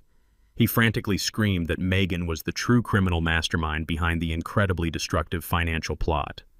He loudly insisted that she had viciously manipulated him into physically executing the massive fraudulent commercial loan. Devin shrieked that Megan had aggressively threatened to completely divorce him and entirely ruin his fragile corporate reputation if he did not willingly forge the guarantor signature to forcefully secure the massive banking capital. He desperately painted himself as a completely helpless, entirely innocent victim who simply succumbed to relentless, brutal marital extortion. The sheer, overwhelming audacity of his pathetic lies echoed sharply across the flooded, pitch-black property. Devin completely erased his own arrogant, deeply malicious agency.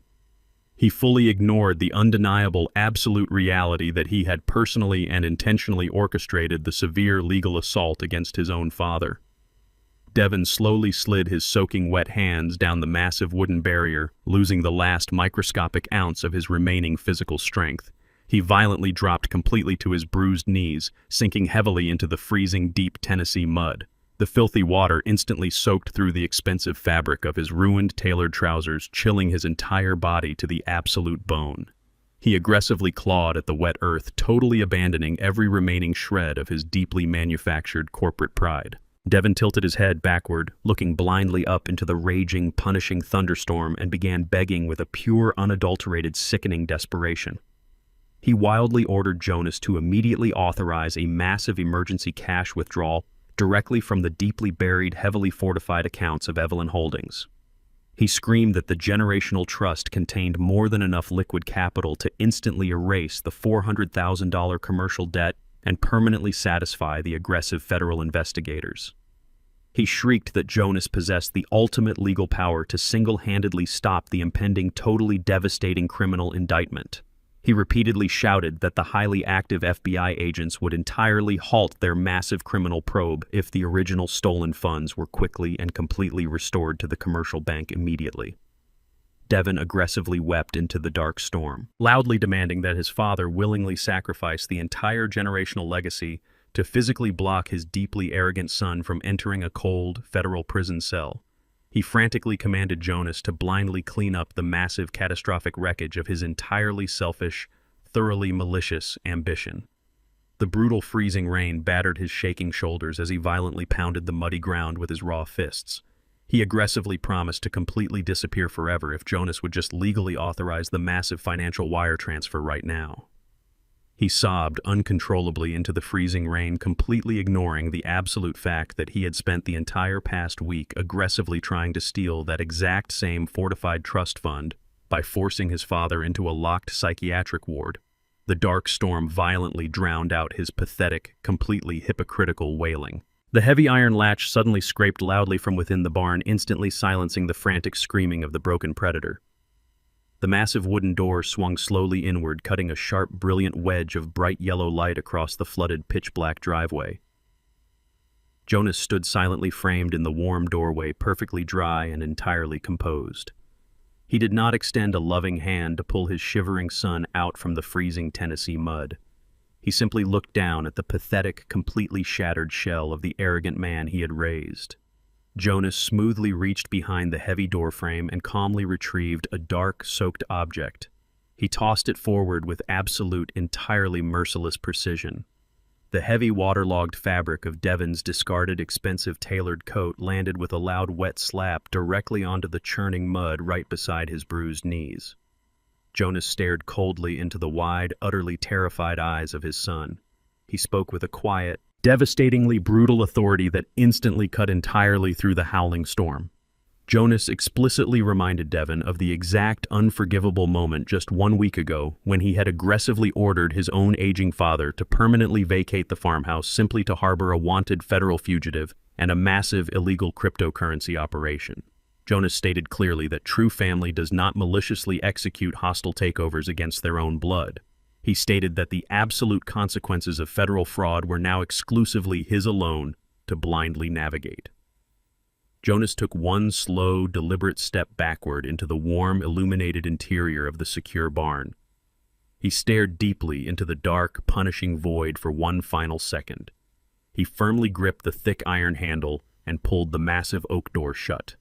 The heavy deadbolt slid loudly into place with a sharp, brutal finality, abandoning Devin in the freezing, absolute darkness. Megan had not driven far. She had parked her luxury sedan at the edge of the county road, frantically realizing her frozen credit cards meant she possessed absolutely no means to buy gasoline or secure a hotel room.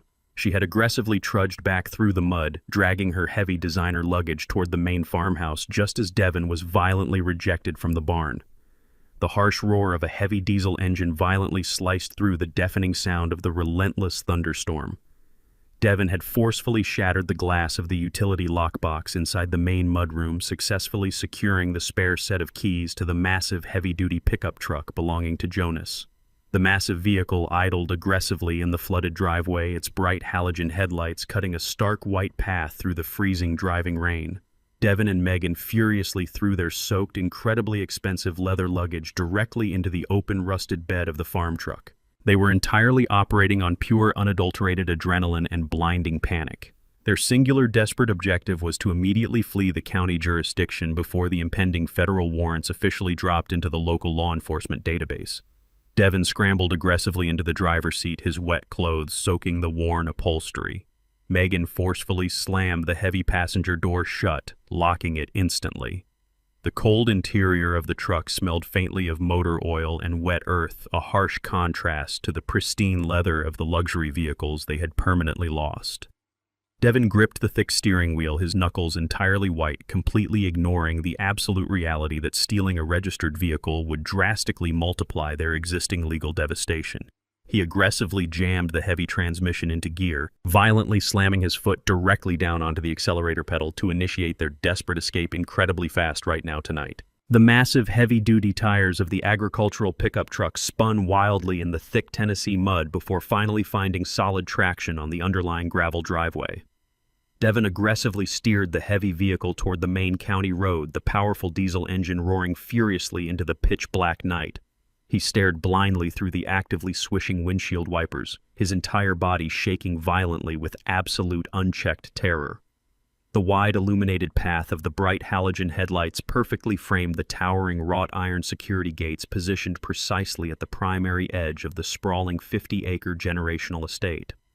Devin violently slammed his muddy foot directly down onto the metal floorboard, aggressively commanding maximum acceleration from the massive roaring engine. The heavy truck forcefully surged forward through the torrential freezing downpour, rapidly closing the remaining physical distance to absolute complete freedom. Megan sat rigidly in the passenger seat, gripping the dashboard with white knuckles, frantically praying that they could successfully cross the invisible legal jurisdiction line before the relentless federal authorities officially closed the absolute dragnet. The heavy truck aggressively barreled directly toward the imposing iron barrier. The powerful diesel engine was screaming loudly, actively pushing the speedometer higher and higher into the red margin.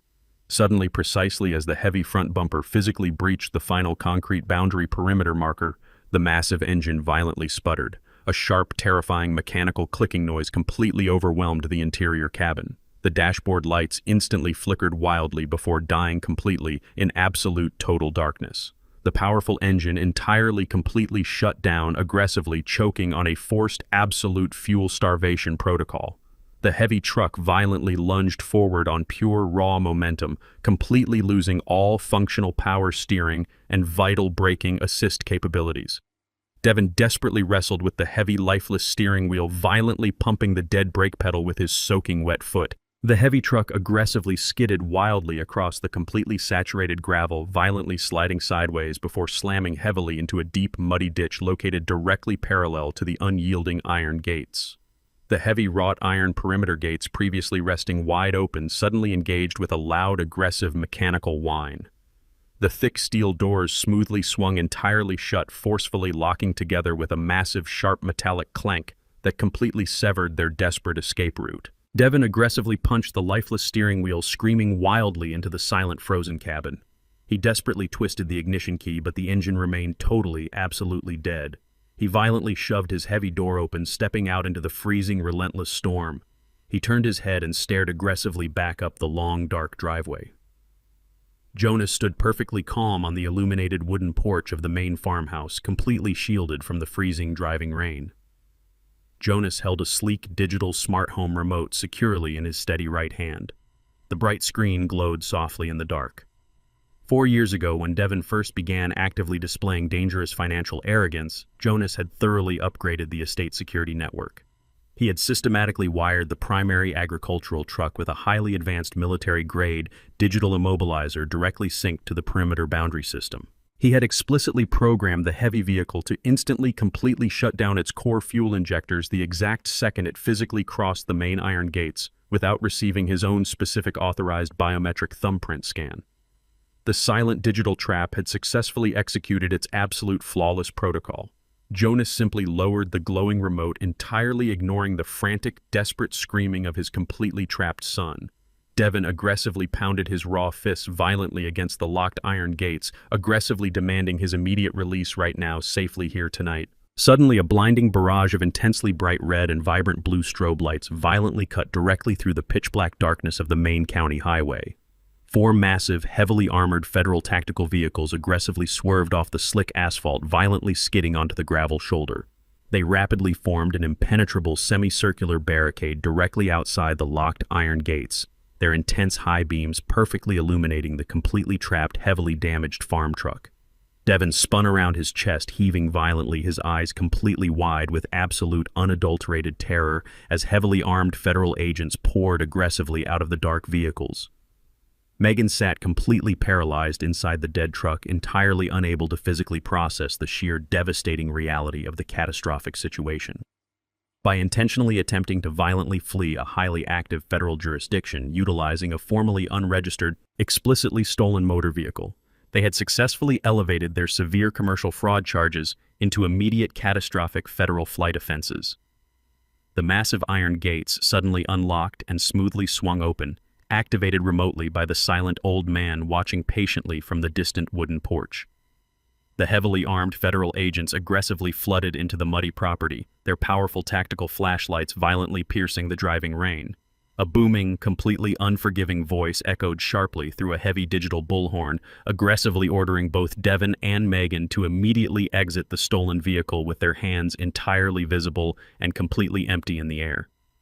Devon slowly raised his shaking hands, fully realizing his deeply arrogant, entirely fraudulent corporate empire had successfully ended directly at the very end of a cold, muddy gunpoint. They had completely and utterly destroyed their entire lives for absolutely nothing. The massive digital trap had finally snapped completely shut, leaving them entirely paralyzed within the terrifying absolute reality of a deeply deserved and fully inescapable permanent prison sentence. The harsh, unforgiving glare of the federal interrogation room fluorescent lights beat down mercilessly on the cold steel table.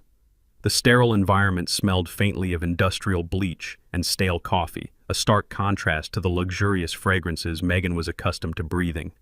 She sat rigidly on a stiff metal chair, her previously immaculate designer clothing now damp, heavily wrinkled, and smeared with dark Tennessee mud. Her expensive makeup had completely melted down her pale face, leaving dark tracks of ruined mascara streaking across her hollow cheeks. She sat directly across from a stone-faced federal agent wearing a crisp, dark suit. The agent projected an aura of absolute terrifying indifference, completely unaffected by her frantic tears or her wealthy background. He slid a thick stack of blank federal confession forms across the polished steel surface. Megan did not hesitate or ask for a moment of quiet reflection. Her manicured fingers, shaking violently from the lingering adrenaline of the violent roadside arrest, gripped a cheap plastic pen with desperate white-knuckled intensity. She began writing her official statement with a frantic, completely unhinged speed. The heavy silence of the soundproof room was broken only by the sharp, rapid scratching of her pen against the thick government paper. She completely abandoned her arrogant corporate facade.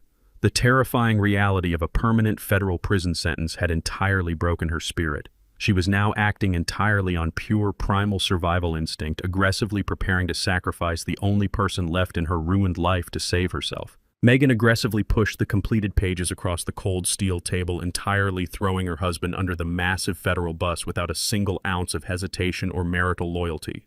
She frantically explained to the silent investigator that she possessed absolutely no prior knowledge regarding the massive commercial banking fraud. She explicitly and repeatedly claimed that Devon had entirely fabricated the forged guarantor signature in total secrecy. She carefully painted a truly pathetic, entirely fictional, and wholly desperate narrative of herself as a completely oblivious spouse who was actively kept in the dark regarding the illegal cryptocurrency mining operation hidden within the rural barn. She very loudly insisted that Bradley was exclusively a business associate of Devon, entirely minimizing her own direct biological relationship to the arrested fugitive. She demanded absolute immediate federal immunity, aggressively offering to act as the primary star witness for the prosecution. She promised to deliver every single hidden password and secret offshore account number associated with the corrupt media agency, entirely trading the total permanent destruction of her husband for a highly coveted, strictly negotiated plea deal. Simultaneously, directly through the thick concrete wall in the adjacent holding cell, an incredibly similar scene of absolute ruthless betrayal was actively unfolding. Devon sat slumped over an identical cold steel table, entirely broken and sweating profusely under the harsh federal lights. He did not ask to consult with an attorney or attempt to shield his wife from the massive impending legal fallout. He desperately shoved his unlocked mobile phone directly toward his assigned interrogator. The bright digital screen displayed a highly extensive, completely unedited history of encrypted text messages sent directly from Megan over the past 4 months. Devon frantically tapped the screen, explicitly proving that the entire malicious plot to aggressively throw Jonas into a locked psychiatric facility was solely and exclusively engineered by his fiercely ambitious wife. The undeniable digital footprint clearly outlined her highly aggressive strategy to medically extort the aging man. Devon loudly sobbed into his shaking hands aggressively, blaming Megan for meticulously orchestrating the catastrophic downfall of their entire family. He shrieked that she had aggressively threatened to financially ruin him if he refused to completely execute the fraudulent bank loan. Devon frantically offered the federal agents a massive, incredibly detailed trove of incriminating corporate emails. He promised to fully expose her highly illegal tax evasion strategies and deep involvement in the offshore wire fraud network previously managed by Bradley. He aggressively begged the federal agents for total leniency, explicitly demanding a highly favorable plea deal in direct exchange for providing the absolute undeniable proof required to permanently lock his wife in a federal penitentiary. The two deeply arrogant predators who had just hours ago considered themselves an unstoppable, highly elite corporate power couple were now actively and aggressively tearing each other completely to shreds.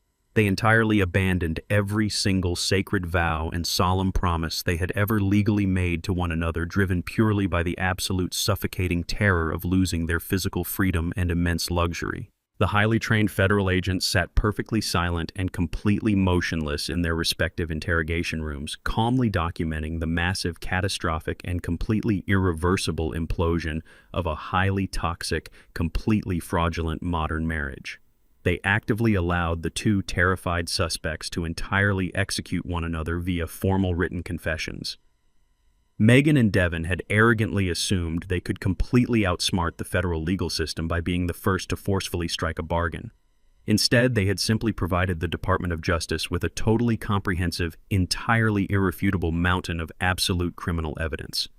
They were aggressively competing to secure a non-existent life raft, entirely unaware that their respective highly detailed confessions were simultaneously sealing their absolute mutual doom. The complete moral bankruptcy they had weaponized against Jonas was now tearing their own lives completely apart with ruthless, devastating efficiency, confirming their ultimate, entirely inescapable demise behind cold federal bars tonight. The heavy steel door of the dimly lit viewing room quietly pushed open. Jonas stepped smoothly into the narrow observation space, accompanied closely by the immaculate Attorney Hayes. They stood completely perfectly still behind the massive one-way mirrored glass, silently observing Megan aggressively finalizing her entirely fraudulent plea agreement. The lead federal agent running the massive criminal probe stood quietly near the observation monitors, respectfully acknowledging the calm presence of the stoic aging farmer. Jonas did not utter a single word of vindictive triumph. He calmly reached directly into his worn jacket pocket and retrieved a small, highly encrypted digital audio recorder. He extended his steady, heavily calloused hand, passing the sleek electronic device directly to the lead federal agent. Jonas explicitly instructed the investigator to immediately play the newly unlocked audio file. The sharp, crystal-clear recording instantly filled the quiet viewing room. The undeniable digital evidence explicitly captured Megan secretly meeting with a fully disgraced, heavily indebted local physician. The audio comprehensively proved that she had aggressively paid a massive, entirely illegal cash bribe to permanently falsify the complex psychiatric medical records intended to unlawfully institutionalize her totally innocent father-in-law. The lead federal agent paused the damning recording, his expression hardening into absolute unyielding stone. He forcefully pushed open the connecting door and marched directly into the active interrogation room. He aggressively snatched the unsigned plea agreement right off the steel table and violently ripped the heavy paper into tiny, shredded pieces right in front of her completely horrified, ruined, tear-streaked face. He explicitly informed Megan that all leniency was permanently, completely revoked.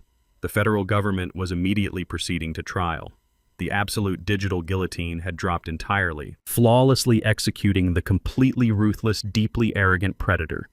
Both of them were permanently heading directly to a dark federal prison tonight. The harsh reality of the federal holding cells transitioned swiftly into the equally brutal arena of the county civil court. The expansive courtroom remained mostly empty, entirely devoid of the usual local spectators. The heavy mahogany double doors remained securely shut, isolating the high-stakes financial warfare currently unfolding inside. The massive New York commercial bank had deployed an aggressively assembled legal team. 5 sharply dressed corporate litigators sat rigidly behind the polished plaintiff tables. They completely ignored the shattered couple sitting silently across the aisle. Their primary objective was entirely fiscal, aggressively seeking maximum financial restitution for the catastrophic commercial fraud. The lead banking litigator stood up, his voice echoing sharply across the silent room. He forcefully demanded the immediate total liquidation of all combined marital assets legally tied to Devon and Megan. The financial institution aggressively claimed that the severely fraudulent $400,000 loan application had triggered massive, entirely unforeseen institutional damages. They explicitly calculated the immense internal investigative costs, the extensive federal compliance penalties, and the exhaustive external legal fees generated by the catastrophic breach. The litigator formally submitted a towering stack of forensic accounting documents directly to the presiding civil judge. He ruthlessly argued that the bank possessed the absolute legal right to aggressively seize and immediately auction every single physical and liquid asset the couple possessed to fully satisfy the massive resulting debt. Devon stared blankly at the scarred wooden table, his wrists resting heavily against his lap. Megan sat entirely frozen beside him, her expensive designer suit severely wrinkled from an uncomfortable night spent shivering inside a cold federal holding cell. The banking attorneys focused their undivided attention directly upon the highly coveted 50 acres of prime Tennessee real estate, preparing to completely seize the sprawling family farm to balance their damaged ledgers. Attorney Hayes calmly stood up from the secondary defense table, entirely unbothered by the aggressive posture of the New York litigators. He meticulously smoothed the lapels of his sharp charcoal suit and confidently approached the presiding judge. Hayes explicitly stated that the commercial bank was actively attempting to illegally seize an asset that did not belong to the defendants. He smoothly extracted the original, fully authenticated trust documents from his sleek leather briefcase and placed them directly onto the judicial bench. Hayes delivered his presentation with surgical, deeply clinical precision. He explicitly highlighted the unyielding, ironclad legal architecture of Evelyn Holdings. He firmly pointed out that Jonas possessed absolute, permanent, and exclusive control over the entire 50 acres of prime agricultural land. Devon legally owned absolutely nothing but the worthless physical structure of the farmhouse. Hayes then methodically revealed the devastatingly complex penalty clause permanently buried within the original ground lease. He explicitly proved that, by intentionally forging a commercial loan document and actively facilitating highly destructive cryptocurrency mining on the immediate premises, Devon had instantly triggered a catastrophic default mechanism. The physical farmhouse structure had legally reverted directly back into the absolute possession of Evelyn Holdings. The bank possessed absolutely zero claim to the sprawling Tennessee estate. The lead commercial litigator furiously snatched the heavily watermarked documents, his face turning a deep, violently angry shade of crimson. He aggressively scanned the impenetrable legal text, desperately searching for a microscopic loophole. He found absolutely none. The generational trust was a totally flawless, highly engineered legal fortress actively built to repel this exact type of hostile financial invasion. The litigator aggressively slammed the thick paperwork back onto the wooden table, instantly shifting his ruthless strategy. Denied their primary, highly coveted target, the massive financial institution pivoted with completely devastating, unforgiving brutality. The lead attorney firmly demanded the absolute immediate liquidation of every single remaining alternative asset attached to the completely ruined couple. The presiding civil judge quickly validated the ironclad trust documents and immediately authorized the aggressive alternative seizure protocol.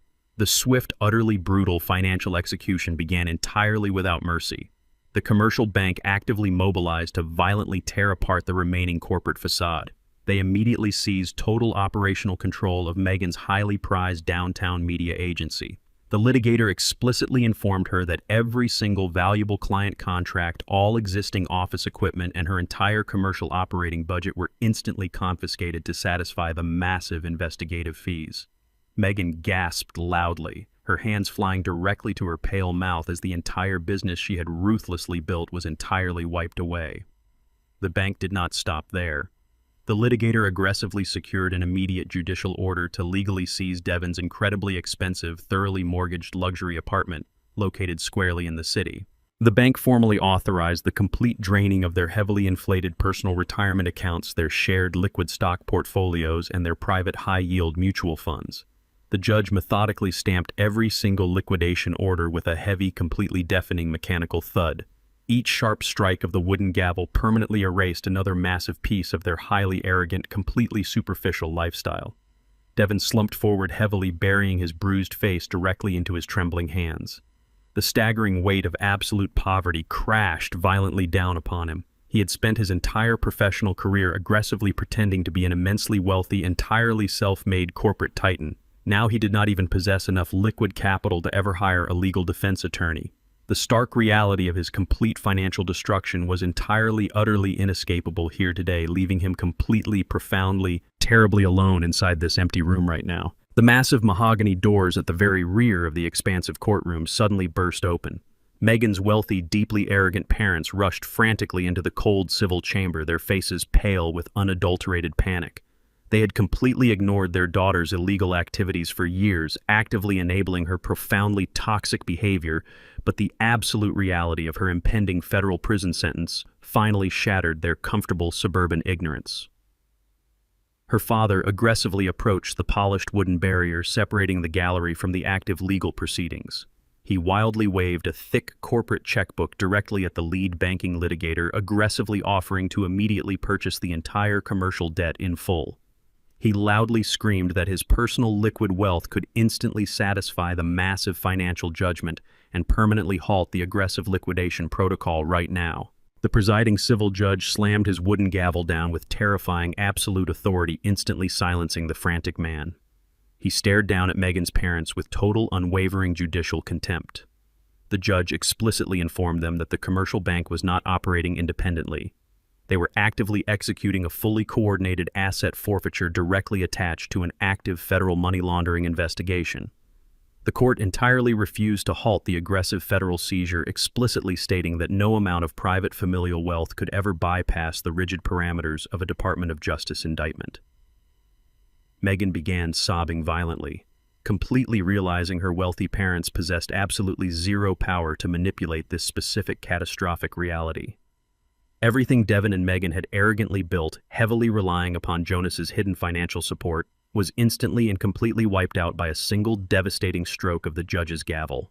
They possessed absolutely nothing left to trade, leaving them entirely exposed, permanently impoverished, and fully prepared to directly face the brutal consequences of their impending federal criminal trial early tomorrow morning today. The heavy steel door of the Federal Visiting Center slammed shut with a completely deafening metallic echo. Jonas sat completely motionless behind the smudged, reinforced glass of the secure metal communication booth.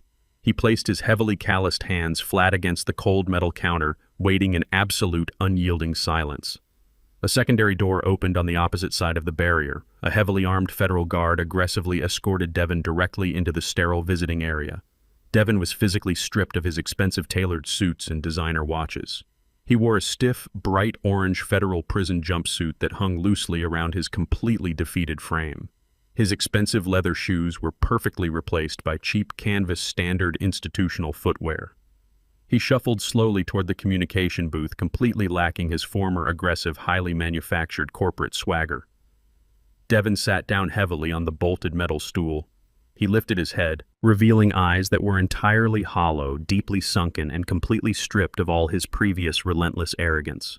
He picked up the heavy black plastic telephone receiver with violently shaking hands. Jonas slowly lifted his own receiver, pressing the cold plastic directly against his ear, waiting for his utterly broken son to finally speak right now. Devin began weeping uncontrollably the exact moment the plastic receiver touched his face. Thick, heavy tears streamed rapidly down his pale, gaunt cheeks, violently splashing onto the bright orange fabric of his federal uniform. He aggressively pressed his face directly against the smudged, reinforced glass, desperately seeking the slightest microscopic fraction of emotional comfort from the aging farmer. Devin sobbed loudly into the receiver, frantically invoking the deeply cherished memory of his deceased mother, Evelyn. He wildly begged Jonas to actively remember the immense love she had always possessed for her only biological son. Devin shrieked that Evelyn would have never willingly allowed her child to rot permanently inside a cold federal prison cell. He desperately pleaded for a father's ultimate mercy, screaming that he was utterly terrified, entirely alone, and completely incapable of surviving the brutal reality of an impending federal criminal trial. He aggressively begged Jonas to fully deploy the massive legal and financial resources of the generational trust to physically extract him from this horrific, inescapable nightmare. He wildly promised to permanently change his entire life and entirely submit to his father's absolute authority if Jonas would just silently purchase his immediate total freedom today. Jonas simply looked at his son. His heavily lined face remained completely perfectly still. His deep voice resonated through the plastic receiver with a quiet, devastatingly brutal authority. The tone contained absolutely zero hatred, but it was completely and entirely devoid of any residual paternal warmth. Jonas methodically dismantled the pathetic, highly manipulative performance playing out directly across the glass barrier. He calmly, explicitly explained that deploying the sacred memory of Evelyn to secure a massive financial bailout was profoundly insulting and entirely ineffective. Jonas meticulously detailed every single catastrophic betrayal Devon had aggressively committed over the past 4 arrogant years. He explicitly reminded Devon of the forged commercial loan documents, the completely illegal cryptocurrency mining operation hidden within the family barn, and the highly malicious, fully documented conspiracy to forcefully lock his own father inside a secure psychiatric ward. Jonas stated very clearly that this current catastrophic punishment was absolutely not about the massive commercial debt or the severe financial destruction of the rural estate. The devastating consequence was entirely about the profound, unforgivable lack of basic human loyalty. Jonas explicitly clarified that true family aggressively protects their shared legacy instead of violently tearing it apart for entirely selfish, superficial corporate greed. Devon suddenly wept much louder, his heavy sobs echoing sharply through the electronic audio feed. He violently gripped the cold steel shelf underneath the glass barrier, his knuckles turning entirely white from the absolute immense pressure, frantically claiming that Megan had entirely orchestrated the darkest elements of the massive fraud. Devon aggressively screamed that he was simply a weak, easily manipulated participant who had made several highly destructive but entirely correctable mistakes. Jonas completely ignored the pathetic, desperate deflection, actively refusing to grant his son even the absolute slightest degree of unearned absolution. He firmly reminded Devon that a grown man must entirely own the absolute reality of his personal choices. Jonas calmly stated that Devon had aggressively bet his entire future upon his father's perceived weakness and complete ignorance. Devon himself had actively chosen to forcefully align himself with absolute corruption, and now he must permanently endure the total devastating weight of that terrible decision. Jonas calmly spoke with absolute surgical precision, heavily emphasizing that the federal government was simply executing the exact destruction that Devon had willingly invited directly into his own life.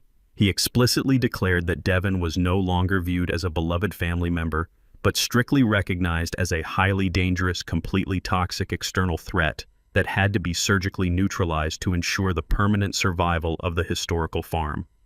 The aging farmer looked directly into the hollow, terrified eyes of his broken son, making it completely, undeniably clear that absolutely no miraculous, magical financial rescue was ever coming from the family estate tonight or any other day. The massive, heavy generational trust was permanently, entirely sealed against the deeply arrogant corporate predator sitting completely exposed inside the cold, sterile federal holding cell right now, effectively ending his entire miserable existence here today, forever. Jonas reached smoothly inside his worn jacket pocket and retrieved a single, meticulously folded sheet of heavily watermarked legal paper. He firmly flattened the crisp document and calmly slid it directly through the narrow metallic communication slot. It was an absolute, legally binding formal renunciation of all future generational inheritance. Jonas explicitly offered one singular, incredibly harsh final deal. He stated that if Devon willingly and permanently signed away every single microscopic fraction of his biological right to the massive Evelyn Holdings Trust right now, Jonas would formally drop the secondary state criminal charges regarding the actively stolen agricultural truck. The federal wire fraud charges would absolutely remain entirely intact and completely unforgiving, but Devon would successfully avoid adding consecutive state court grand theft auto convictions to his incredibly catastrophic, totally ruinous impending federal sentence. Devon stared completely blankly at the unyielding legal contract resting on the cold steel shelf. He realized with absolute crushing certainty that his wealthy father was permanently erasing him from the familial bloodline forever. The total, comprehensive devastation was finally complete. Devon's hands shook violently as he desperately reached for the cheap institutional pen chained to the thick metal wall. He aggressively pressed the blue ink directly against the crisp white paper, violently scrawling his completely worthless signature across the bottom dotted line. He actively wept as the dark ink permanently bound his absolute total disinheritance. Jonas calmly retrieved the signed, heavily watermarked document, meticulously folding it back into his deep jacket pocket. He stood up very slowly from the cold, bolted metal stool, absolutely securely severing the deep biological tie that had firmly bound them together for exactly 30 full years. Jonas silently turned his back and slowly walked away completely, leaving his permanently disowned son totally alone inside the terrifying, inescapable federal cage today. The heavy brass doors of the federal courthouse swung open with a resounding, echoing thud. Jonas stepped out onto the expansive marble landing, his boots striking the polished stone with deliberate, measured precision. The sky above the sprawling city was a deep, bruised gray, heavily overcast but entirely dry. The oppressive, suffocating humidity of the previous weeks had finally broken, leaving behind a sharp, cold wind that swept aggressively across the concrete plaza. Inside that massive, unyielding stone building, the federal judge had just delivered the absolute final blow to the fraudulent cryptocurrency syndicate. Bradley, the arrogant architect of the massive digital theft, had been formally and permanently sentenced to 5 consecutive years inside a maximum security federal penitentiary. The prosecution had meticulously detailed the grand larceny, the deliberate and catastrophic sabotage of the county power grid, and the massive, undeniable wire fraud. The judge had explicitly stripped away every single remaining ounce of Bradley's manufactured corporate dignity, legally reducing the slick digital entrepreneur to a completely ruined, permanently branded federal felon. Jonas walked slowly toward the wide concrete stairs, his lined face reflecting an absolute, unwavering calm. He did not feel a single microscopic shred of vindictive joy or triumphant satisfaction. He simply felt the profound, settling peace of witnessing a highly dangerous, fundamentally toxic infection being surgically and permanently excised from the healthy tissue of his family legacy. He pulled his thick canvas jacket tighter against the biting wind, fully prepared to return to the quiet, undisturbed sanctuary of his 50-acre farm. The massive legal war was officially entirely over. The relentless predators who had aggressively attempted to seize his land were comprehensively destroyed. Jonas reached the edge of the landing, ready to descend the stairs and entirely leave the ruined corporate syndicate behind him forever right now today. A sharp, entirely desperate movement entirely blocked his downward path. Megan stood rigidly on the third concrete step, completely obstructing his exit. She was completely unrecognizable from the impeccably groomed, highly arrogant corporate executive who had aggressively invaded his rural farmhouse just weeks ago. She clutched a single scuffed canvas duffel bag tightly to her chest, her knuckles completely white from the immense straining pressure. Her expensive designer clothing hung loosely upon her trembling frame, wrinkled and deeply stained from days of absolute, inescapable poverty. The federal government had ruthlessly executed their total asset seizure systematically, freezing every single corporate bank account, draining her offshore digital wallets, and formally locking her out of her own luxury downtown properties. Her husband was currently sitting inside a sterile federal holding cell awaiting his own catastrophic sentencing, and her brother was now a formally convicted federal inmate. Megan possessed absolutely nothing but the cheap bag in her shaking hands and the cold concrete beneath her feet. She stared wildly up at the aging farmer, her eyes completely bloodshot and burning with a pure, unadulterated, toxic hatred. The absolute reality of her total, permanent destruction had finally shattered her mind, leaving only a desperate, vicious rage. She aggressively lunged forward, her voice cracking loudly as she screamed directly into the cold city wind. She violently demanded that Jonas look at the absolute catastrophic wreckage he had actively created today. She shrieked that he was a deeply sick, entirely heartless monster who had maliciously destroyed a perfectly beautiful family simply to protect a worthless, completely irrelevant piece of rural dirt. Megan aggressively swung her free hand through the cold air, completely ignoring the federal marshals casually observing the pathetic scene from the massive glass doors above. She loudly accused Jonas of meticulously engineering an illegal, deeply corrupt trap entirely designed to forcefully strip her of her rightful corporate success. She completely erased her own relentless greed, aggressively painting herself as a completely innocent victim of a vicious, vindictive old man who utterly despised modern progress. Jonas stood perfectly still on the marble landing, allowing her frantic, screaming voice to wash entirely over him without absorbing a single microscopic drop of her venom. He calmly watched her tear-streaked face contort with absolute panic, observing the exact predictable behavior of a cornered parasite violently entirely severed from its primary host. She viciously demanded an immediate cash settlement, wildly insisting that Evelyn Holdings still possessed the liquid capital to instantly restore her frozen accounts and completely resurrect her ruined media agency.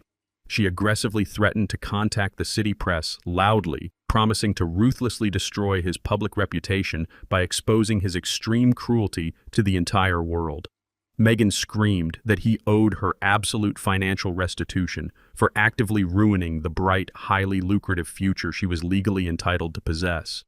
She dropped the canvas duffel bag onto the hard concrete, her entire body shaking violently as she aggressively demanded that Jonas instantly write a massive corporate check right now to completely fix the massive federal disaster he had intentionally caused.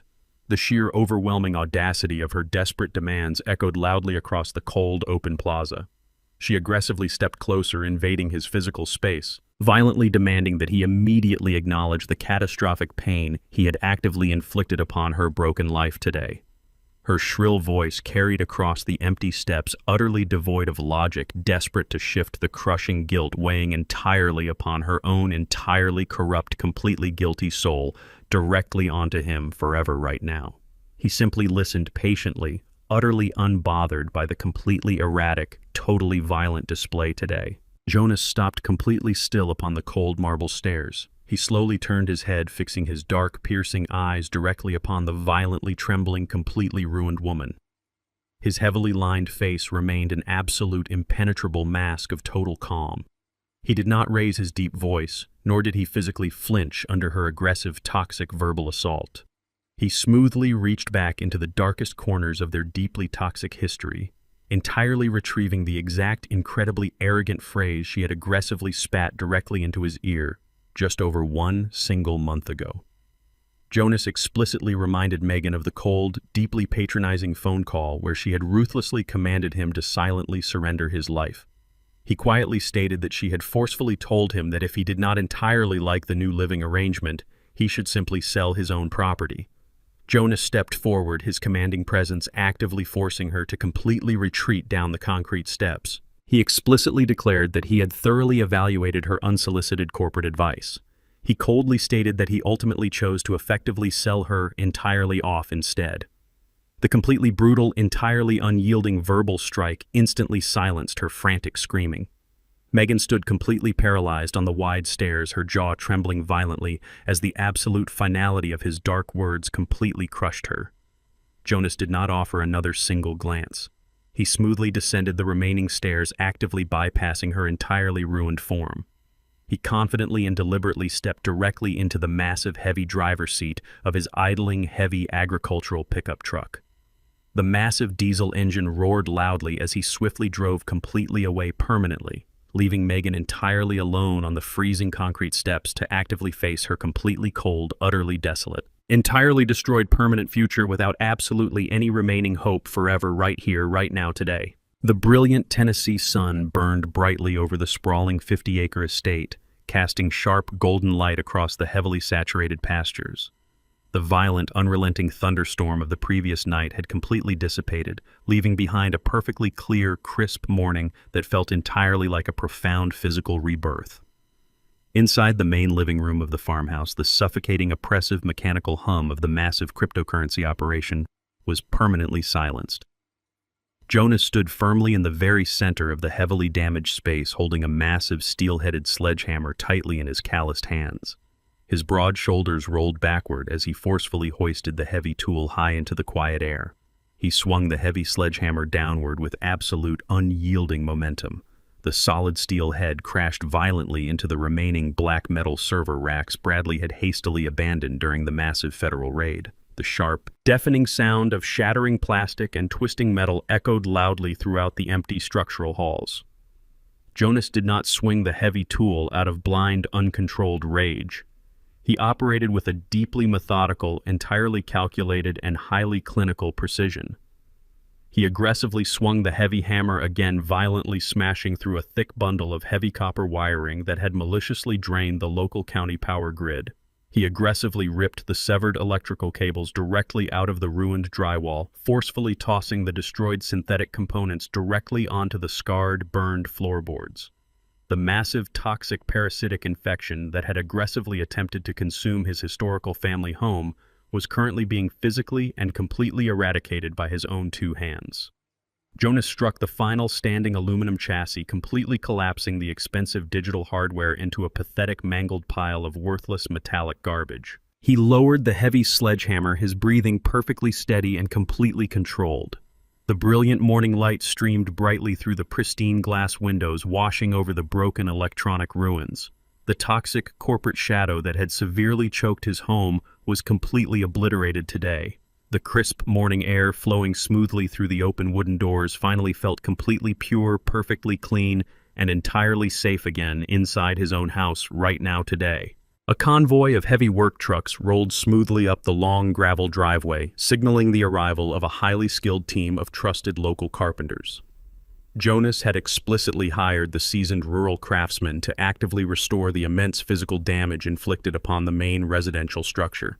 They immediately unloaded their heavy professional equipment, aggressively attacking the ruined drywall and thoroughly burned wooden floorboards left entirely behind by the disastrous cryptocurrency server farm.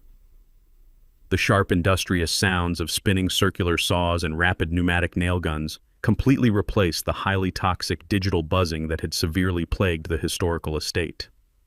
Jonas actively refused to let the hired contractors handle the massive piles of completely shattered electronic garbage. He explicitly reserved that specific, highly symbolic task entirely for himself.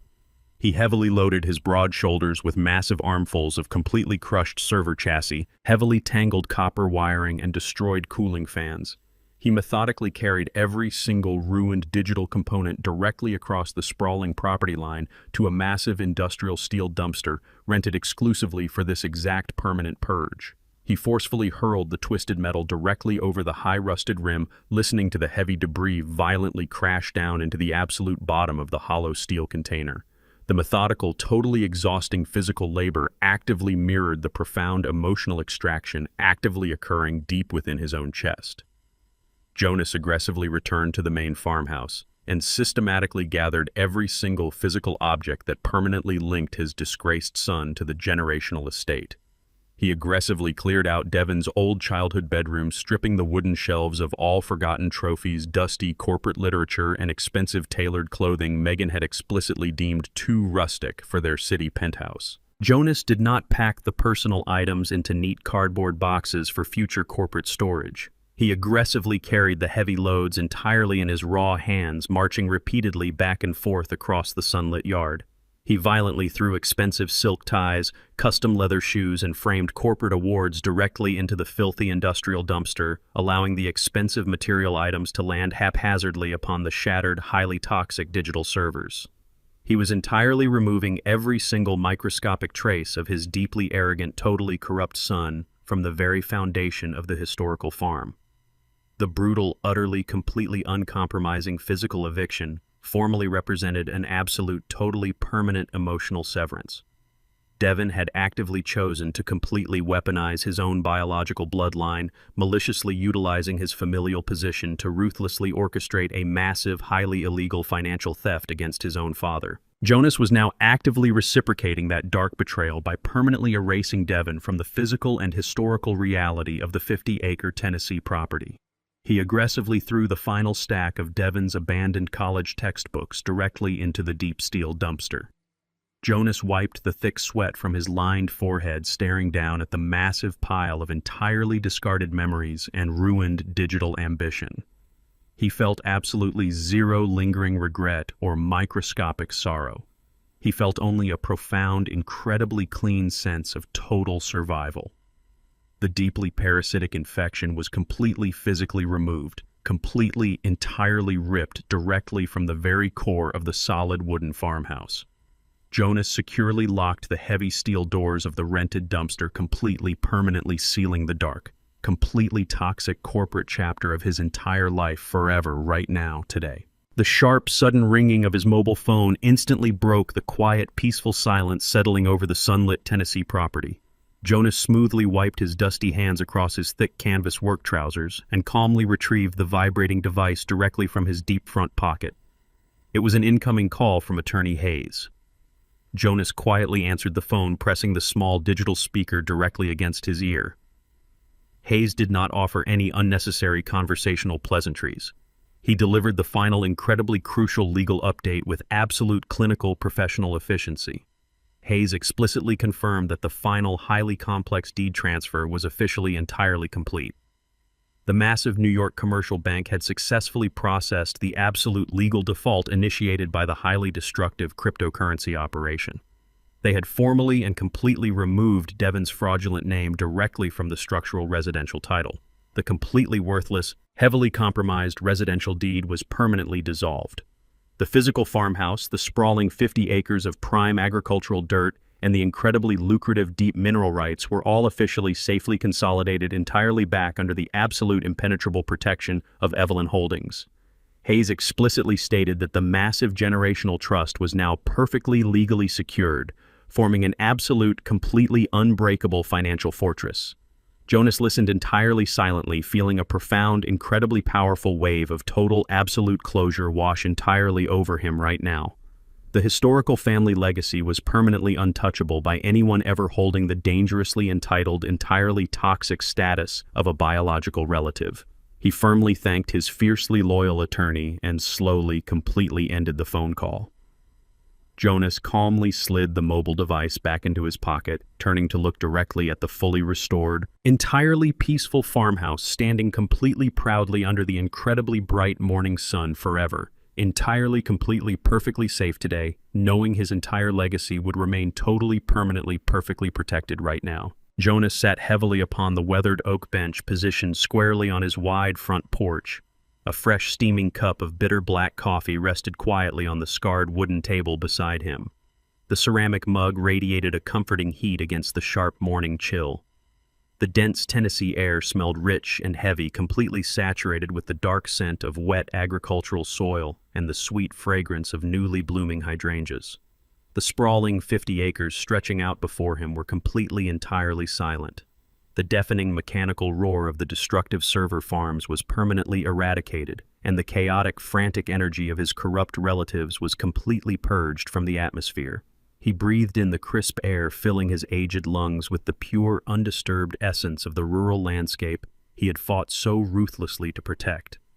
The golden morning sun climbed slowly above the distant tree line, casting long, peaceful shadows across the freshly repaired farmhouse floorboards visible through the large bay windows. The hired carpenters had finished their exhaustive restoration late yesterday evening, leaving the generational home perfectly intact and structurally flawless. Jonas watched a single red hawk circle lazily high above the eastern pasture, completely unbothered by the massive legal and emotional warfare that had recently concluded below.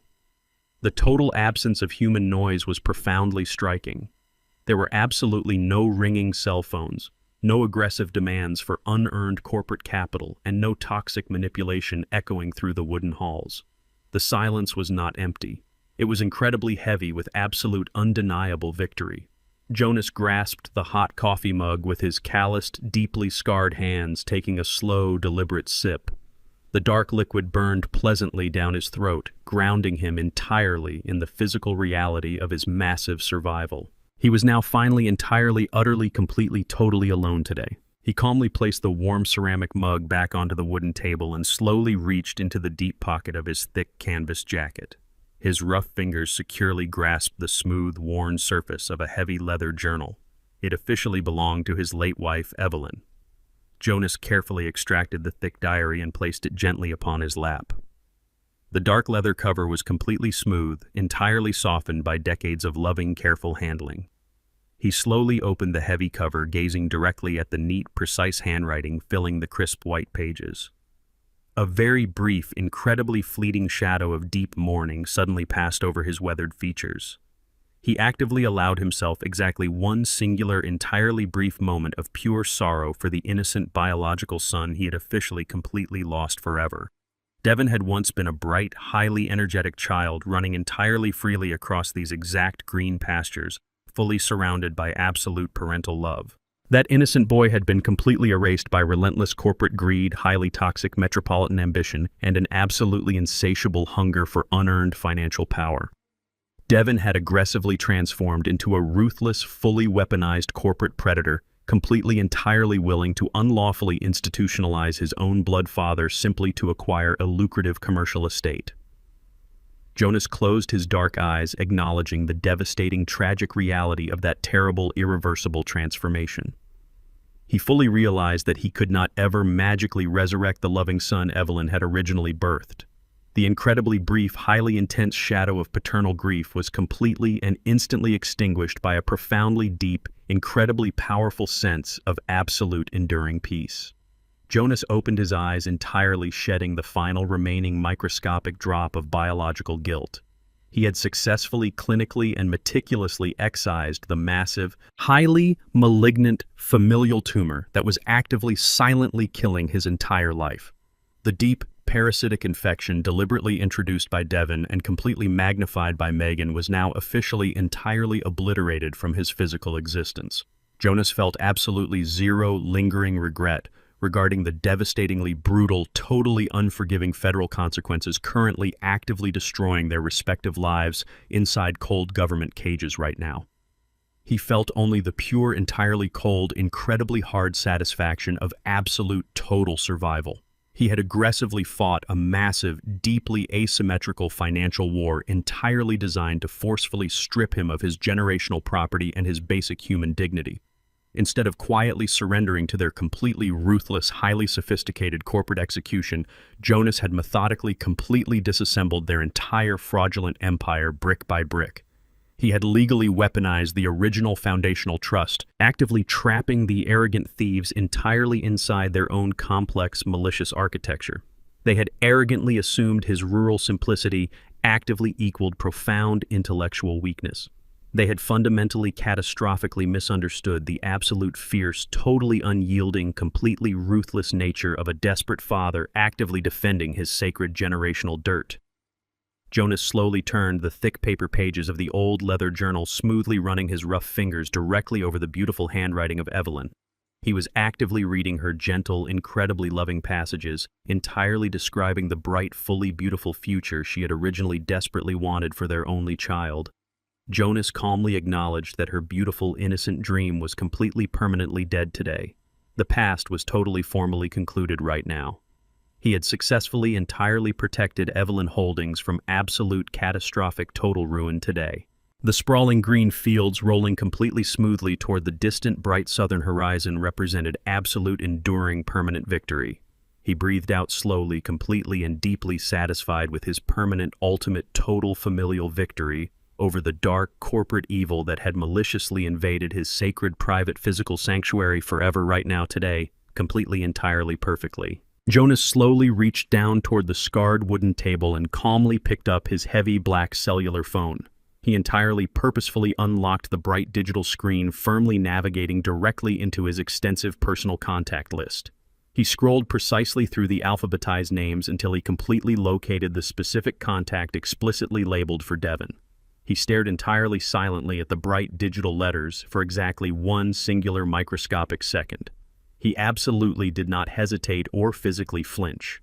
Jonas pressed the small digital delete command, permanently erasing the digital presence of his son completely from the active device right now. He immediately scrolled further down the bright screen, methodically locating the personal corporate number of Megan. He swiftly executed the exact same permanent digital deletion, totally wiping her entirely toxic existence completely from his immediate personal reality.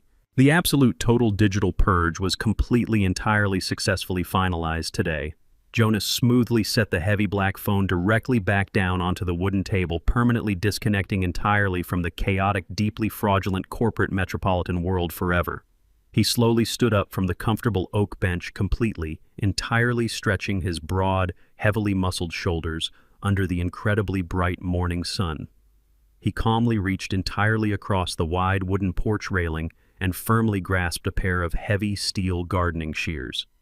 The solid, extremely sharp metal tool felt absolutely, perfectly, completely natural, securely resting inside his calloused hands right now. He turned slowly away from the beautifully restored farmhouse and confidently walked completely directly toward the sprawling, heavily overgrown front flower beds. It was an incredibly late, highly unconventional new physical beginning for an aging farmer. However, for the absolute first time in his entire long rural life, the beautiful surrounding world finally completely perfectly belonged exclusively to him today, right here, entirely, now, forever, permanently.